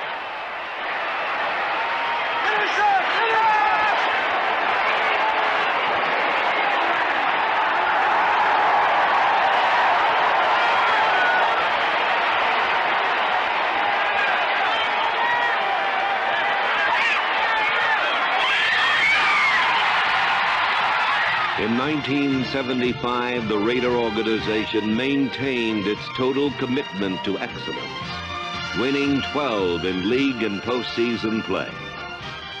In terms of consistent victory, the Raiders continued their complete domination of professional football since 1963, when owner-managing general partner Al Davis.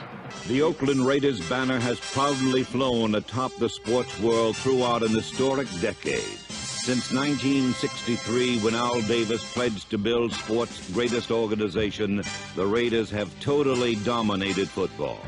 Only the Super Bowl remained to add to the trophy case, but after 1976, this too would stand tall alongside 9 division championships, AFL and AFC championships, 12 consecutive winning seasons, prized symbols of total superiority by the Raiders, pro football's winningest team. On opening day, the Pittsburgh Steelers found the Raiders long on injuries, short on excuses, primed and ready. Ken Stabler's touchdowns to Dave Casper and Fred Biletnikoff, number 25, helped earn 440 yards against the steel curtain. Still, Oakland trailed by 14 with only 5:35 remaining. Without standout veterans Art Toms, Horace Jones, Kelvin Corver, Marv Hubbard, and others, able coach John Madden's Raiders fought back courageously, defying adversity, time, and the Steelers.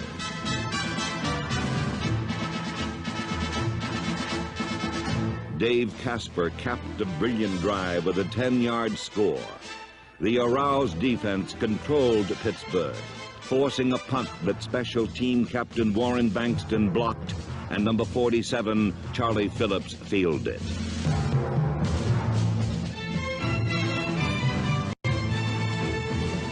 The great Oakland fans had learned to expect heroic rallies from their Raiders, for these wearers of the famed silver and black were veterans of pressure situations, at home with dramatic last-minute victories. Stabler bootlegged, tying the score at 28 with just 59 seconds left. Then Dave Rowe deflected a pass that linebacker Willie Hall intercepted, bringing on rookie place kicker Fred Steinfort. 1976 began with another remarkable chapter in the history of daring Raider comebacks. Raiders 31, Steelers 28. In Kansas City for a Monday night game, Raider special teams led the charge. Kicker Ray Guy, Neil Colsey, Terry Coons, Jack Tatum, Ted Kwolek, Rick Bonas, Mike Ciani, and number 61, Herb McMath, relentlessly shadowed the Chiefs. On offense, Mark Van Egan, number 30, and Pete Banaszak, number 40, surged for big yardage. With overpowering protection from offensive captain Gene Upshaw and Art Shell, number 78, Stabler coolly completed 22 passes. But in the fourth quarter, Stabler was hobbled after drilling Mike Ciani with a final touchdown in a 24-21 win. Houston gets hot even indoors, but more fired up was a fierce Raider defense that burned the Oilers. Giant newcomers number 72, John Matuzak, and talented rookie Charles Filliar, number 77, products of football's premier scouting operation, were overwhelming. The undefeated Oilers had not yielded a touchdown in 1976, but rookie Mike Ray, playing for Stabler, changed that with scoring passes to Cliff Branch for a 14-13 Oakland triumph. In San Diego, the Chargers challenged for first place. Neil Colsey's punt returns gave Oakland favorable field position.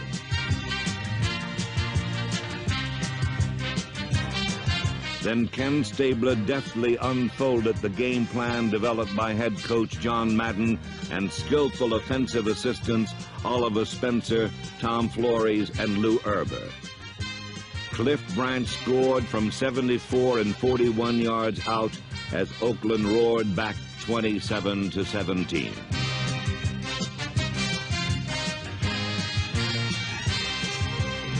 In Denver, punt coverage taught by special teams coach Joe Scannella and led by Bradshaw and Phillips corralled the Broncos.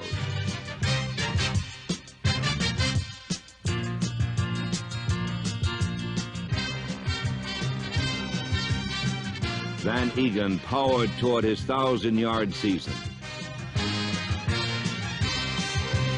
Then Oakland's precision passing finished a successful 5-week road trip 17-10.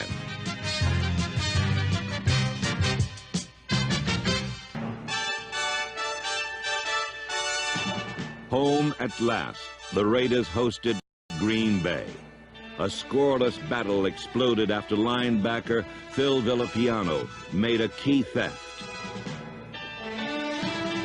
In the NFL's 57-year history, no team ever had a better pass completion percentage than these 1976 Oakland Raiders. So Ken Stabler quickly went airborne, striking for 3 scores in 9 minutes. This lightning attack included an 88-yard bolt to Cliff Branch, most feared deep receiver in football today.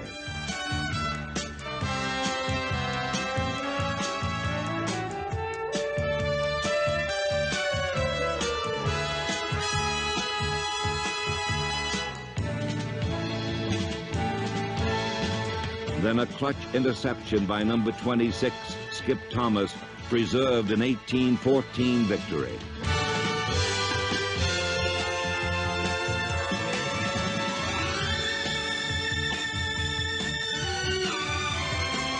Oakland now stood 6-1. When Denver invaded Raider country, Coach Madden's resourceful defensive aides Tom Doms, Don Shinnick, and Bob Zeman unleashed an awesome pass rush that sacked Bronco quarterbacks 10 times.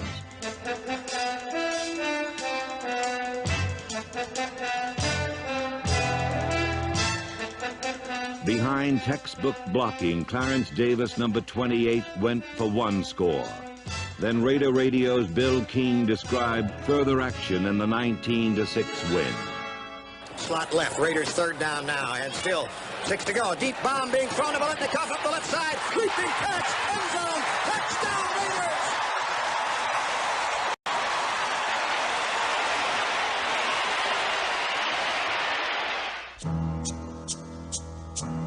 Then east to Chicago, where Otis Sistrunk, Dave Rowe, and Ted Hendricks chilled NFC rushing leader Walter Payton and the Bears' offense even more than did the winter weather.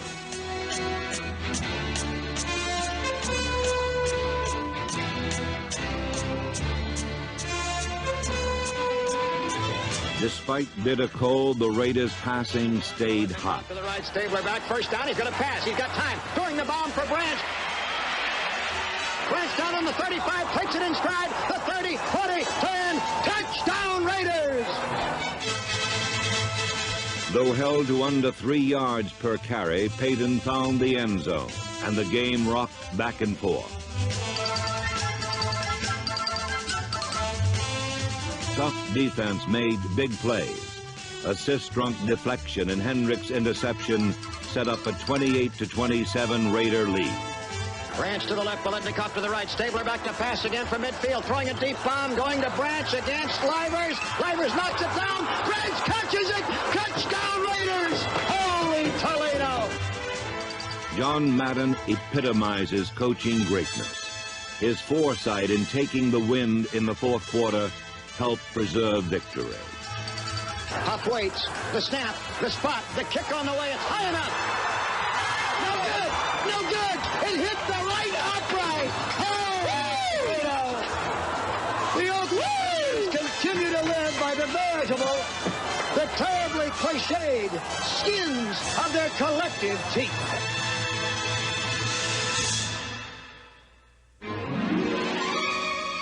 Oakland, now 8-1, was home against Kansas City, where Ken Stabler utilized skillful Dave Casper and Fred Biletnikoff for scores, as the silver and black thundered toward the playoffs 21-10.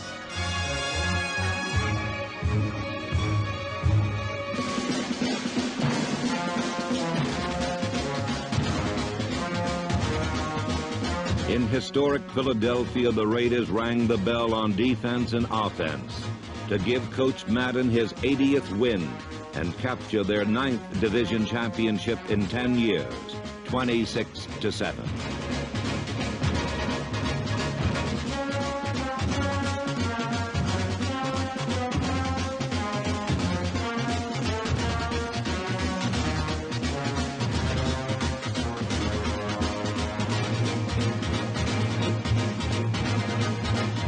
Home against Tampa Bay, the Raiders rolled to victory number 11, their 6th in a row.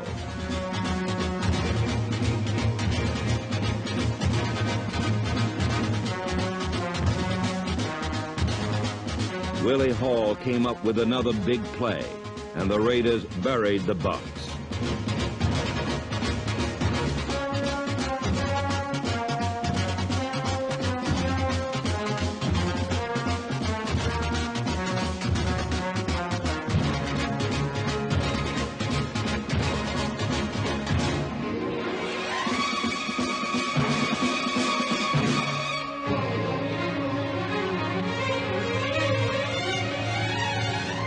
Ray to Mike Ciani closed out the 49-17 display of Oakland power, prowess, and playoff promise. Then a huge TV audience learned an unforgettable lesson about these mighty Oakland Raiders. By losing, Oakland could deny Pittsburgh the playoffs. But the Raiders know only one way to play, to win. Victory is a way of life for the silver and black. Rick Jennings' kickoff return started it off. The rest was pride and poise, preparation and performance.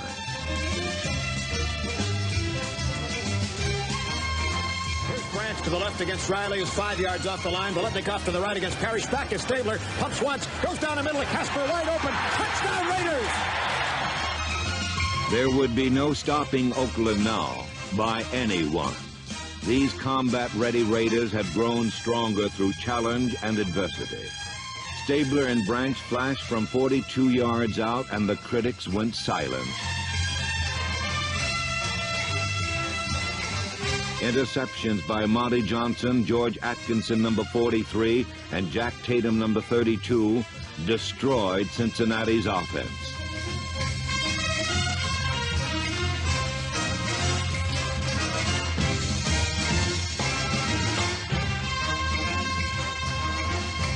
And then the Raiders calmly shouted Bengal playoff hopes as Stabler and Biletnikoff clinched win number 12, 35-20. Prior to the Charger game, Ken Stabler was named Most Inspirational Raider. This final game showcased Mike Ray, Dave Hum, You Begin, Carl Garrett, Manfred Moore, Rodrigo Barnes, Floyd Rice, Steve Sylvester, Henry Lawrence, Dan Medlin, Morris Bradshaw, and others, as Oakland triumphed 24-0, finishing 13-1, best in football. The Raiders had proved again that commitment to excellence is no idle phrase to dedicated people like Al Davis, courageous general partner Ed McGaw, players, coaches, scouts, trainers, equipment men, front office personnel, the entire organization. Together, these gallant Raiders and their magnificent fans were now bound for glory. At wide receiver from the University of Colorado, number 21, Cliff Branch.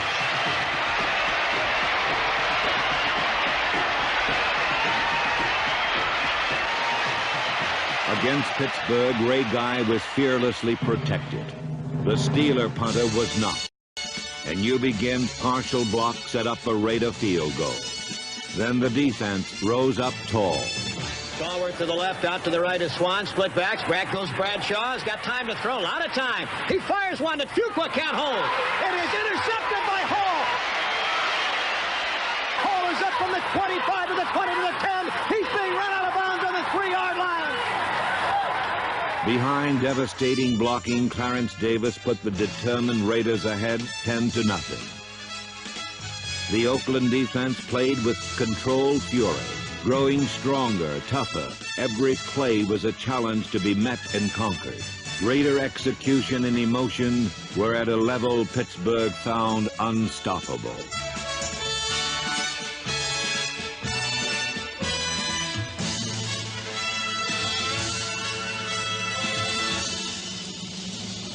Stabler play fakes, drops back. Here comes the rush. He gets rid of it to Bankston. Touchdown Raiders!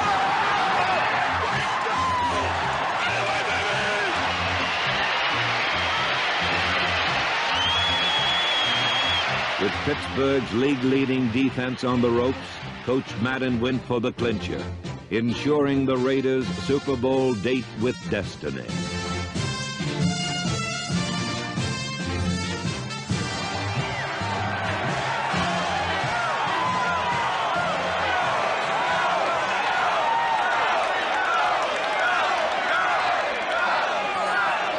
And Warren Banks inside. Here's the play fake. Stabler back. Here comes a blitz by him, and he throws. Touchdown Raiders! Yeah! There you go! Great call, John! Shut him down now, don't let up. The Raiders never faltered. Number 43, George Atkinson, the NFL's smallest strong safety, played with giant skills and intensity. The Raiders danced deservedly, casting a silver and black shadow across Steeler hopes. No team could deny these Raiders their place in the sun. The Super Bowl really exists for the Oakland Raiders. All along they've been thinking it was somebody's crazy illusion. 10 seconds to go. 8, 7, 6, 5, 4. The field is being engulfed by humanity. Time is run out. The Oakland Raiders have made it to the Super Bowl.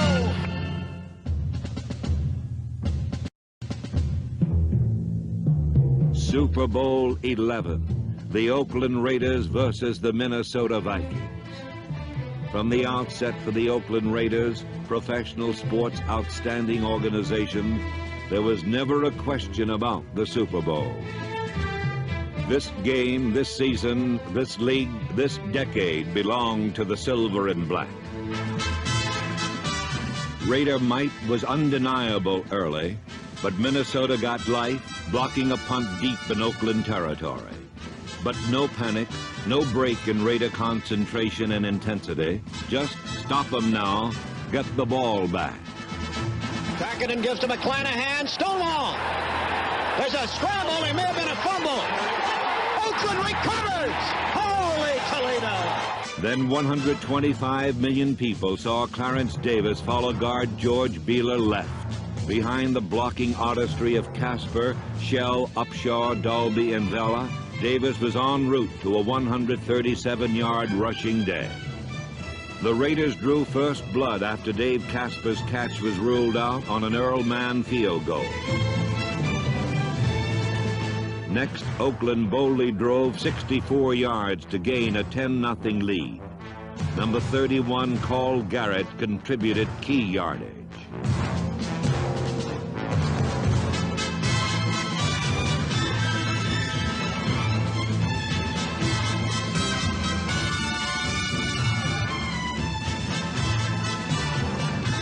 Fred Biletnikoff took the Raiders to the 1.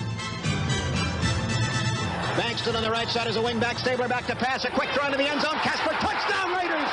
Yasha Heifetz never played a violin with more dexterity than Kenny Stabler is playing the Minnesota Viking defense this afternoon in the Rose Bowl Stadium at Pasadena.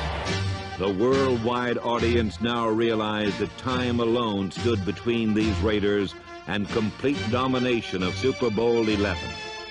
From the 1, Pete Banaszak punched it over. Meticulous design coupled with devastating blocking by backs and line alike powered the Raiders down the glory road.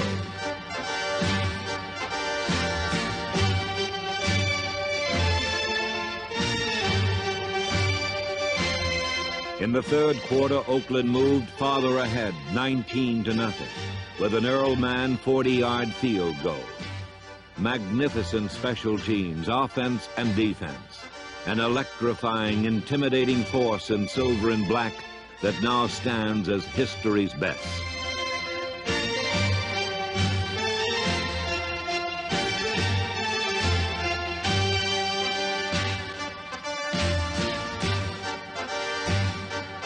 In the words of syndicated columnist Jim Murray, these Raiders play football like commandos, jumping through skylights with machine guns blazing.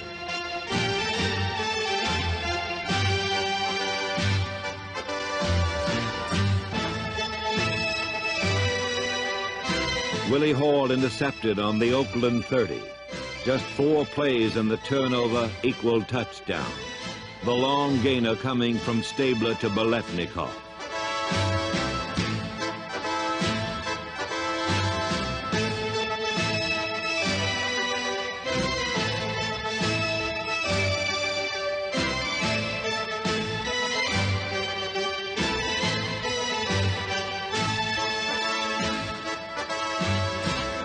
Pete Banaszak scored again as the Raider assault rolled on relentlessly.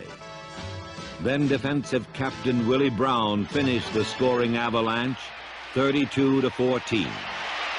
And he looks and throws, intercepted by the Oakland Raiders. Willie Brown at the 30, 40, 50. He's going all the way. Old man Willie, touchdown Raiders.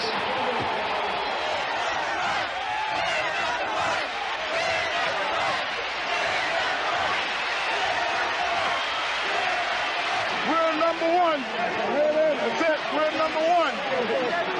John Madden's grin is from ear to ear. He looks like a slick watermelon.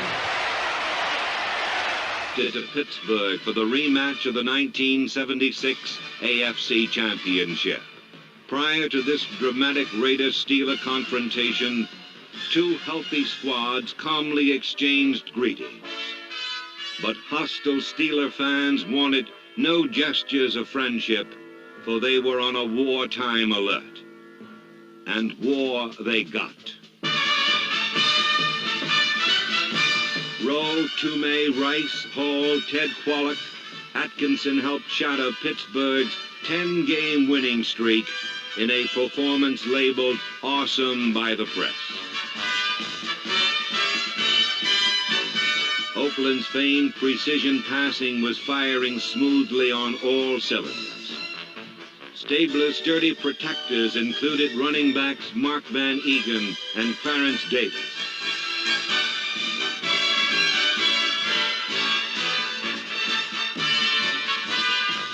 Kicker Earl Mann with Dave Hum holding added 9 points, and the mighty Raiders never trailed.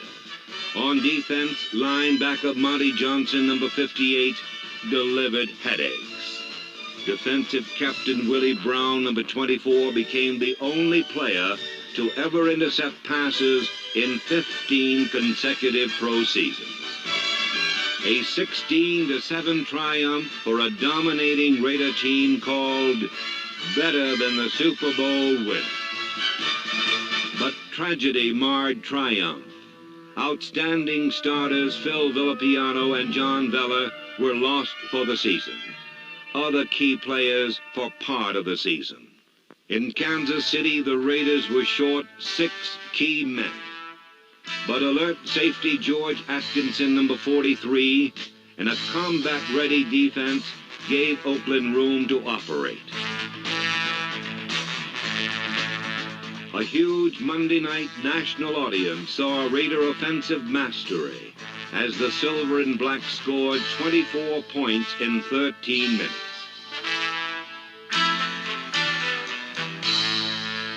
Behind crushing blocking, long a Raider trademark, Van Egan and Davis each topped 100 yards as the defending world champions roared on 37-28.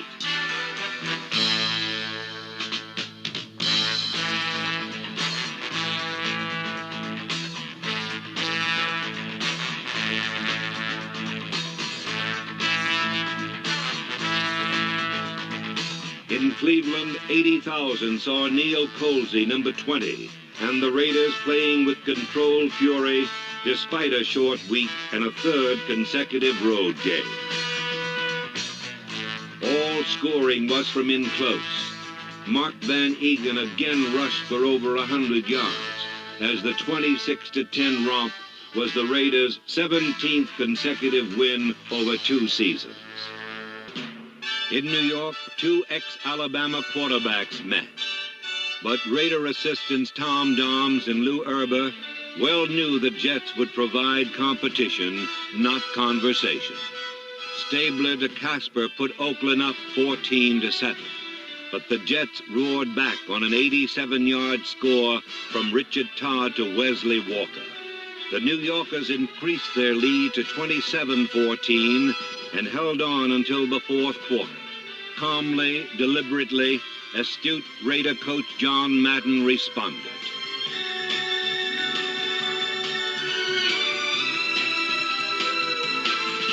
Stabler to premier wide receiver Fred Biletnikoff brought the tenacious Raiders to within 6, with time running up. Bill King describes the action. Stabler back, keeps both backs in. He looks, he throws, going deep to Siani. Touchdown Raiders! Mike Siani with a beautiful break to the left corner of the end zone in front of Ed Taylor, and Stabler was on the money. Oakland 28, the Jets 27. And the Raiders have pulled this one out of the fire after a narrow escape at Shea Stadium in New York. In Denver, the Raiders, 5-1, met the undefeated Broncos on Orange Sunday. But Oakland would be top dog today. John Matuzak, number 72, led the charge as Toomey and Sistrunk helped record 8 sacks. Cut and chop. The Broncos' orange got sliced. Then the meticulously programmed Raider offense went to work. 3 wide receivers on 3rd down and 6. Siani in a slot with Biletnikoff to the right. To the left is Branch. Back to pass Stabler. Throws against the rush. He's got Branch on the 5. Touchdown Raiders. Not a hand laid on him. Behind offensive captain Gene Upshaw, number 63, Clarence Davis skittered for 105 yards as Oakland controlled and conquered 24-14. And Denver fans headed home, saddened over losing more than just their shirts. After 5 road games in 7 weeks, the Raiders returned to the Oakland Coliseum, hopeful their roster would stabilize for the coming playoff drive. Against Seattle, Oakland special teams were quick and deadly, as Lester Hayes, number 37, was lethal. On defense, reliable Willie Brown, 24, Skip Thomas, 26, and Jack Tatum, 32, helped ground the Seahawks.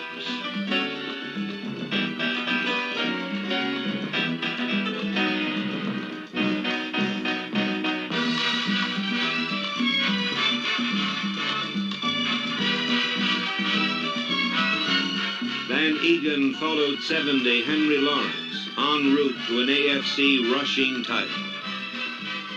With precision passing by Ken Stabler to Mike Ciani, number 49, and Fred Biletnikoff, Oakland triumphed 44-7.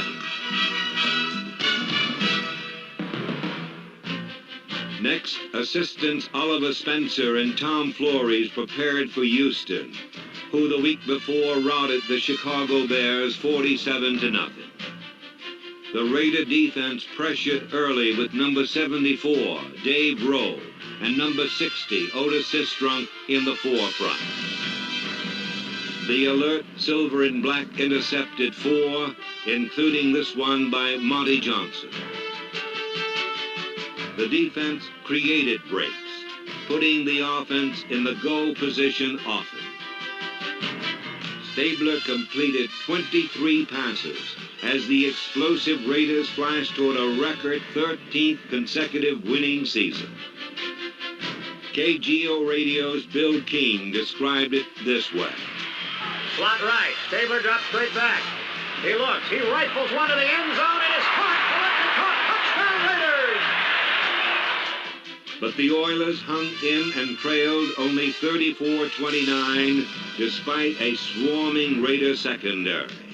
Neil Colsey's interception stopped one drive. Then safety Jack Tatum, number 32, ended the drama. Raiders leading by 5. Back is Pastorini. Time to throw. He drills one down to Johnson. Interception. Oakland picked up from the 8 up to the 20, the 25, 30. Got it. Convoy with Monty Johnson, and he is run down from behind at the 48-yard line. Then Pastorini came over to make the tackle, and John Madden wipes his sandy brow with a relieved left hand right now. But there was no relief in San Diego the following week as Ken Stabler joined the injury list. Inspired defense allowed the Chargers only 12 points, with Tatum and Thomas teaming up on this interception.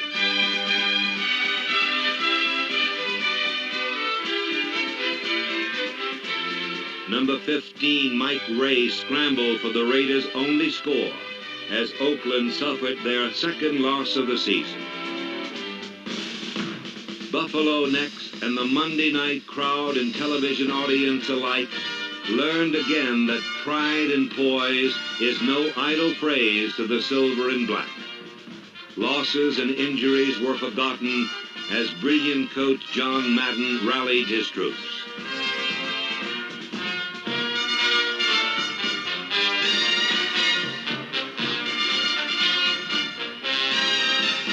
Three times Stabler struck for touchdown, and there could be no doubt why these Oakland Raiders are perennially feared, respected, and imitated.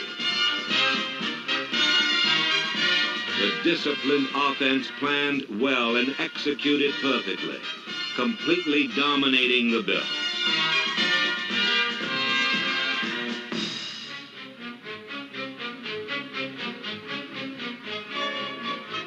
The defense led by Toomey, Patuzak, and fierce Ted Hendricks, number 83, intimidated, controlled, established superiority. Lawrence, 70, and George Beeler, 64, sprung Mark Van Egan.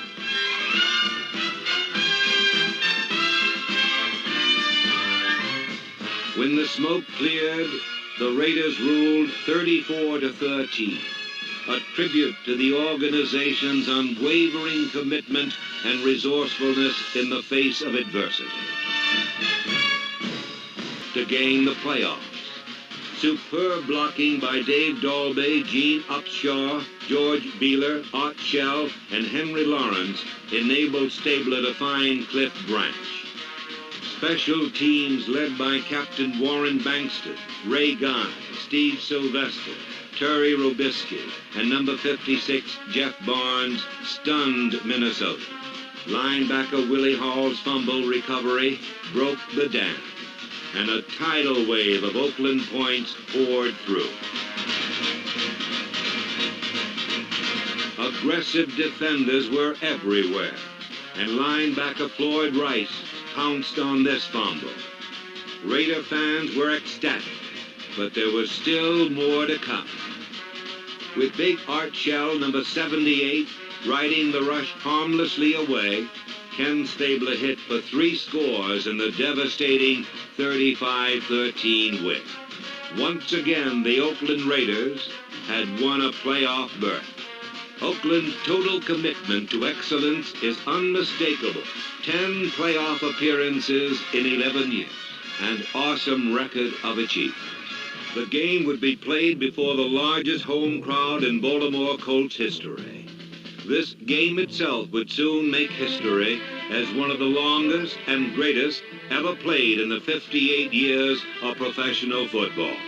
From the outset, Raider execution was impressive, as Stabler began a classic shootout that would total 345 yards passing, as just one phase of a thundering assault. Now the Raiders are thinking 6 at this juncture. Hand off to Davis, adjusts over left tackle down to the 25, the 20, picks off to the 15, the 10, zip on the man at the 5, touchdown Raiders! Clarence Davis with a quick adjustment at the line of scrimmage. Howard passed the left tackle spot, had a head of steam, pranced into the secondary, and left a trail of would-be tacklers behind him.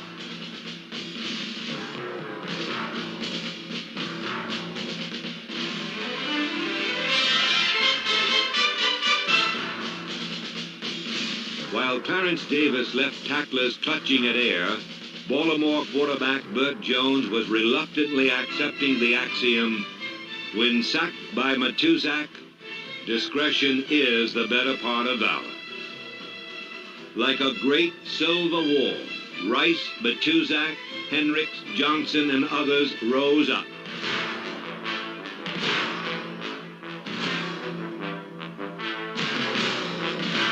Then the Raiders struck again. Second down, Stabler back to pass, throwing a deep bomb. He's got Branch against Muncie. He makes a leaping, incredible catch, gets up from the 28, and is run out of bounds on the 20-yard line. Holy Toledo, what a catch by Branch. The ball is on the 9. Stabler back to pass. Banaszak is in the game. Stabler looks, lobs one to Casper. Touchdown Raiders. Every play was big. Ted Hendricks got a hand on this punt, and Jeff Barnes recovered.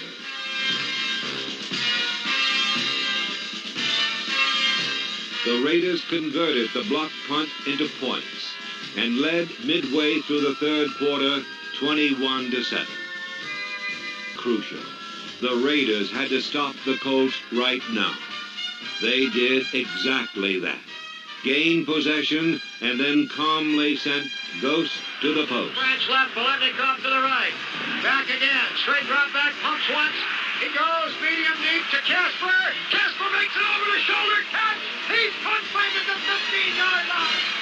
A very, very remarkable adjustment as Casper, I think, first turned the wrong way and managed to run under that high lob to the deep part of the defense.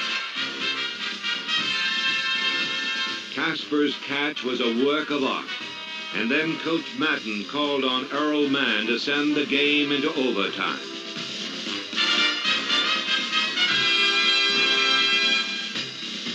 This AFC playoff would go into a 5th period, a period of magnificent defense. In the final 23 minutes of this incredible game, the towering Raider defense did not allow a single first down. Tension and exhaustion tapped the last resources as the 5th period became the 6th. Desire and determination were stretched to ultimate limits. But these proud Raiders made one more gallant effort, one final drive, one relentless, undeniable push goal. Stabler to Branch for 19. Then, on 2nd and 7, a beautifully conceived play pass triumphantly brought down the curtain. Dave Casper's touchdown meant a 37-31 victory after 75 minutes and 43 seconds, the longest game in Raider history. Despite over 700 yards total offense in San Diego, unique scoring plays still captured the headlines. Instead of a Raider interception, came a Charger touchdown.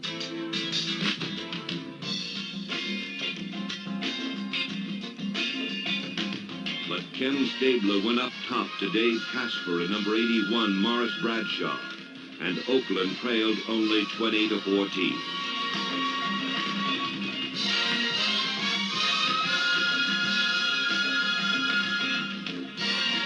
The Raiders stormed Goldwood again. Action peaked with only 10 seconds to play.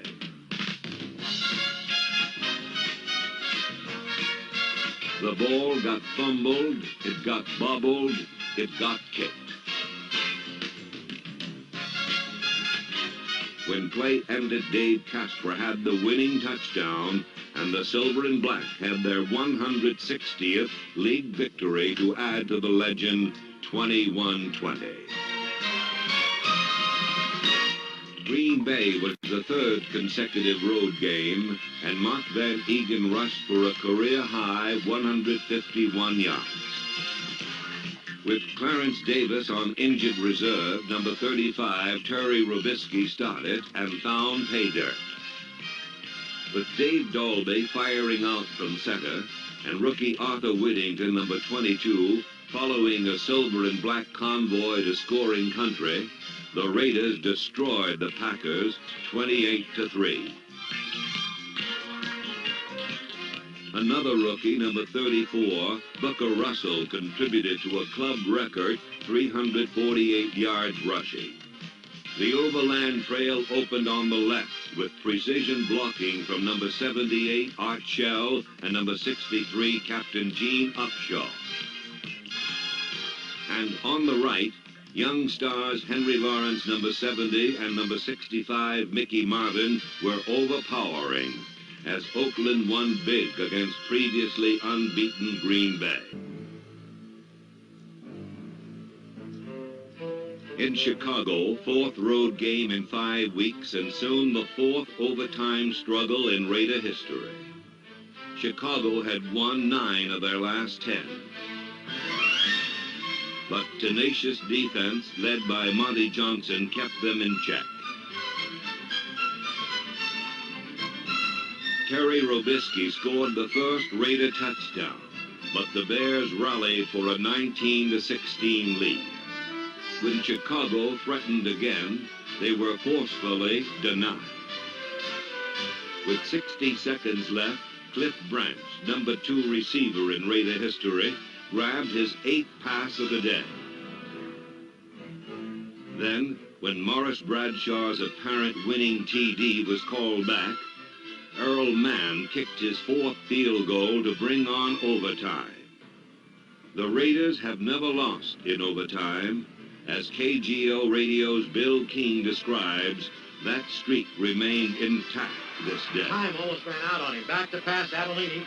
He looks, he finally fires, intercepted by Colby at the 25, the 20, the 15, the 10, in traffic to the 5. He's brought down on the 3-yard line. Field Colby, and that's such defensive back alignment, picked it off up the middle. Our formation strong to the right. And up to Whittington, sweeping the left side. He's at the 5, he'll go in. Touchdown Raiders, they won the football game. In Week 6, Oakland hosted the playoff-bound Houston Oilers and NFL's most valuable player, Earl Campbell. First-year starters, number 73, Dave Browning, and number 53, Rod Martin, and the entire defense rose to the challenge. Johnson, Browning, Matuzak, Otis Sistrunk, and company slowed Houston down.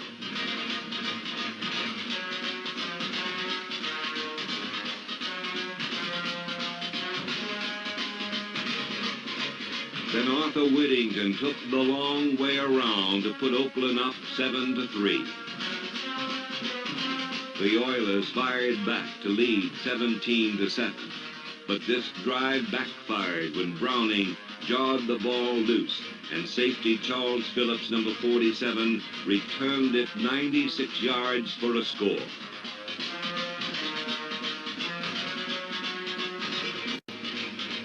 Ray Guy's sky-high punts were skillfully covered by Booker Russell, Larry Brunson, Steve Sylvester, Derek Ramsey, number 80 Joe Stewart, and number 57 John Huddleston. And the Oilers found themselves deep in the well with the Raiders relentlessly coming on. With only 50 seconds to go, Ken Stabler rolled left, fired to Dave Casper, whose one-armed grab meant victory, 21-17.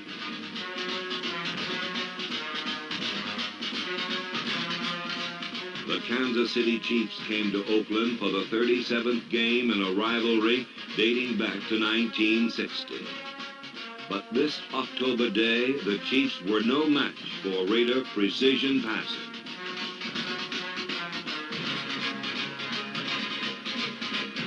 Number 42, cornerback Marty Jackson led a young secondary in scalping the Chiefs. In the end, Kansas City stumbled, and Oakland alertly responded for a sweet 28-6 conquest.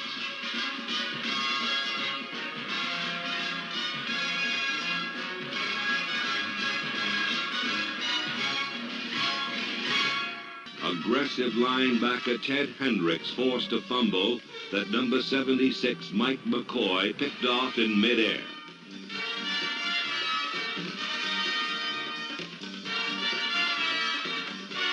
Then, on a fake field goal, Dave Humm's pass to Casper kept the drive going.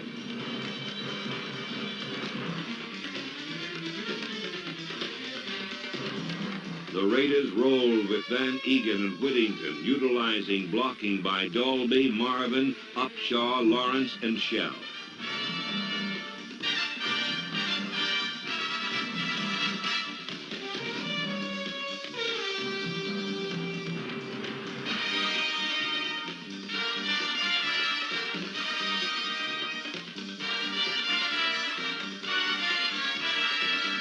But again, a thrilling San Diego-Oakland game would close in controversy.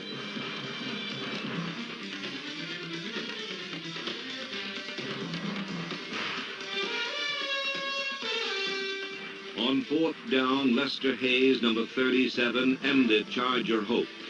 But an official saw it differently than Raider players and John Madden, and San Diego had life.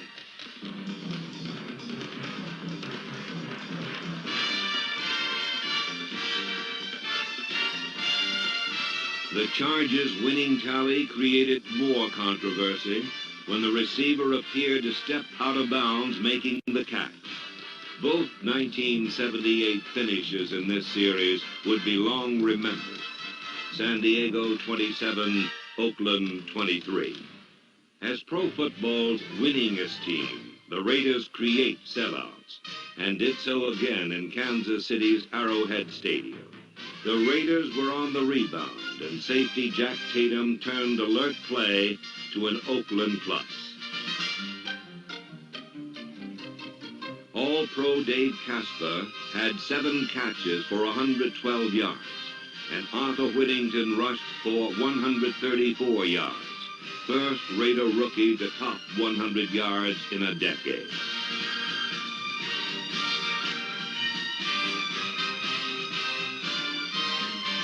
On the final play, Oakland captain Willie Brown and Lester Hayes ensured a 20-10 victory. The Raiders' John Madden became the 13th head coach in NFL history to win 100 league games, and only the second in modern times to achieve this remarkable feat in just 10 seasons.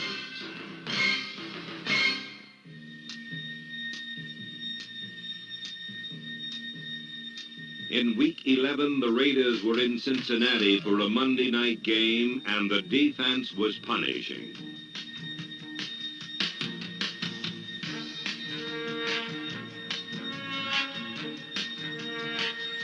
Ken Stabler hit Raymond Chester for 6.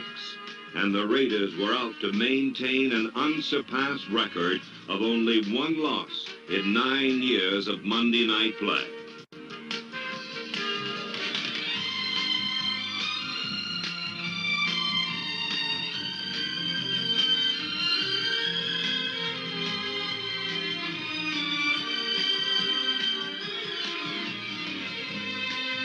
The Raider attack was explosive, and the defense ranged far afield to get the ball back so its offense could keep fire.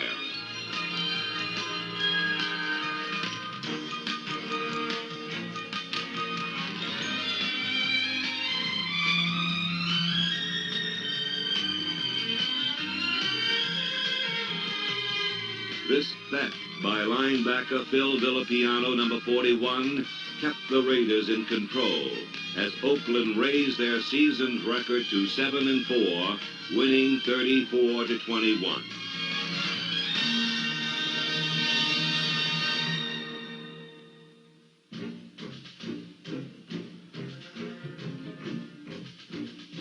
A hot Detroit team, a short week, rain and mud, all failed to slow the Raiders. KGO's Bill King described the action this way. Detroit 47, Stabler back to pass. He looks, pumping once, now comes back over the middle. A leaping catch by Branch, who was knocked down on the 1 yard line. The ball slid out of his hands, but I think the play was dead. Two Raiders came flying in. Now they call it a touchdown. Mark Van Egan's recovery gave him his first 3-touchdown game. And then Matuzak, Villapiano, McCoy, Hendricks, Hall, Tatum, and the rest caged the Lions 29-17. Pass Danielson deep in the end zone. He's chased out of the pocket. He is back for a safety by Villapiano.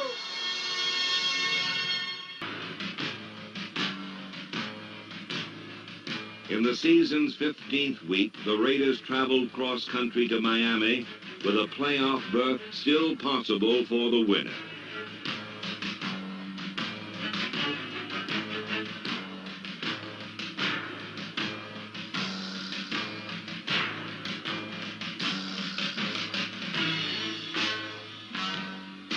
This Fred Biletnikoff touchdown was Oakland's only score as their record dropped to 8-7. Enviable in many NFL cities, but below the level of excellence expected in Oakland.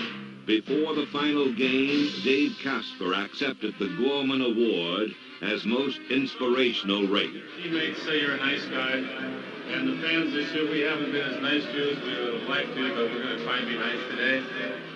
And the Raiders were nice to their fans, dominating the playoff-bound Vikings for pride, respect, and Raider tradition. It was John Madden's final win before retiring.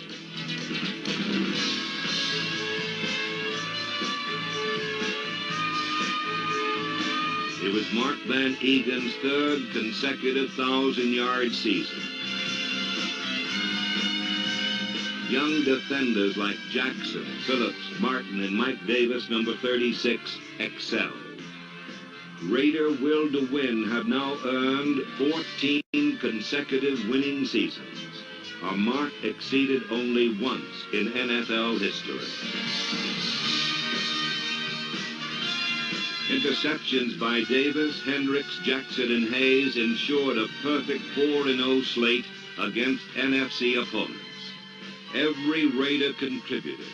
Pete Banaszak, Warren Bankston, Harold Hart, Dave Hum, Lindsey Mason, Jim Plunkett, Pat Toomey, Bob Watts, Greg Westbrooks, new head coach Tom Flores and assistants Oliver Spencer, Lou Erber, Merrill Moore, Ray Wilsey, Sam Bogosian, and Charles Sumner would face many obstacles in 1979. Hey! Hey, throw the damn flag! John Madden really had a commanding presence. I mean, he was humorous, he was bright, he was intense. He was everything you could ever want in a coach. He was great with players. He wanted to win, and he believed in the Raiders. He believed in silver and black. He had the right attitude. He was smart. He was a very good technique guy. He knew what he was doing. That's the key. There's not many coaches. You can't find one that looked and acted like John Madden. Hey, Johnson, get in the huddle! On the sidelines, up and down, trying to get a referee's attention. Get over here! You don't even watch your time, you sit back there and just throw it. You ever club one on them? There was no doubt when he was getting upset. The world knew it. He was just so animated, verbally, physically, and in every way. Don't get excited, John. Relax. But that was John. He got more excited than the players. He had the passion and the fire. He could psych you up by just talking to you. It fired us up. Loved him. But he had a soft side to him, too. He cared about his players. He loved his players.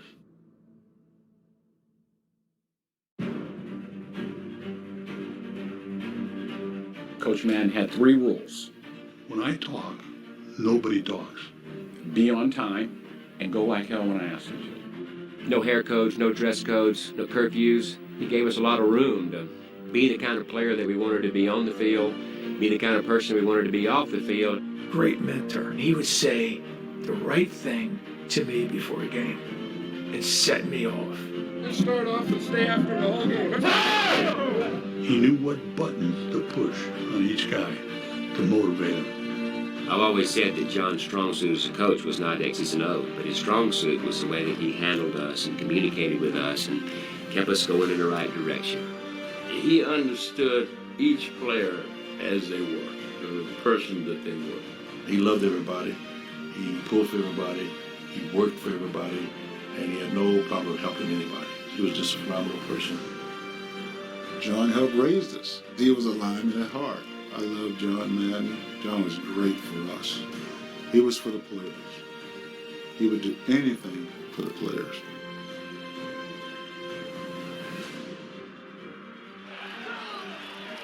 John Madden.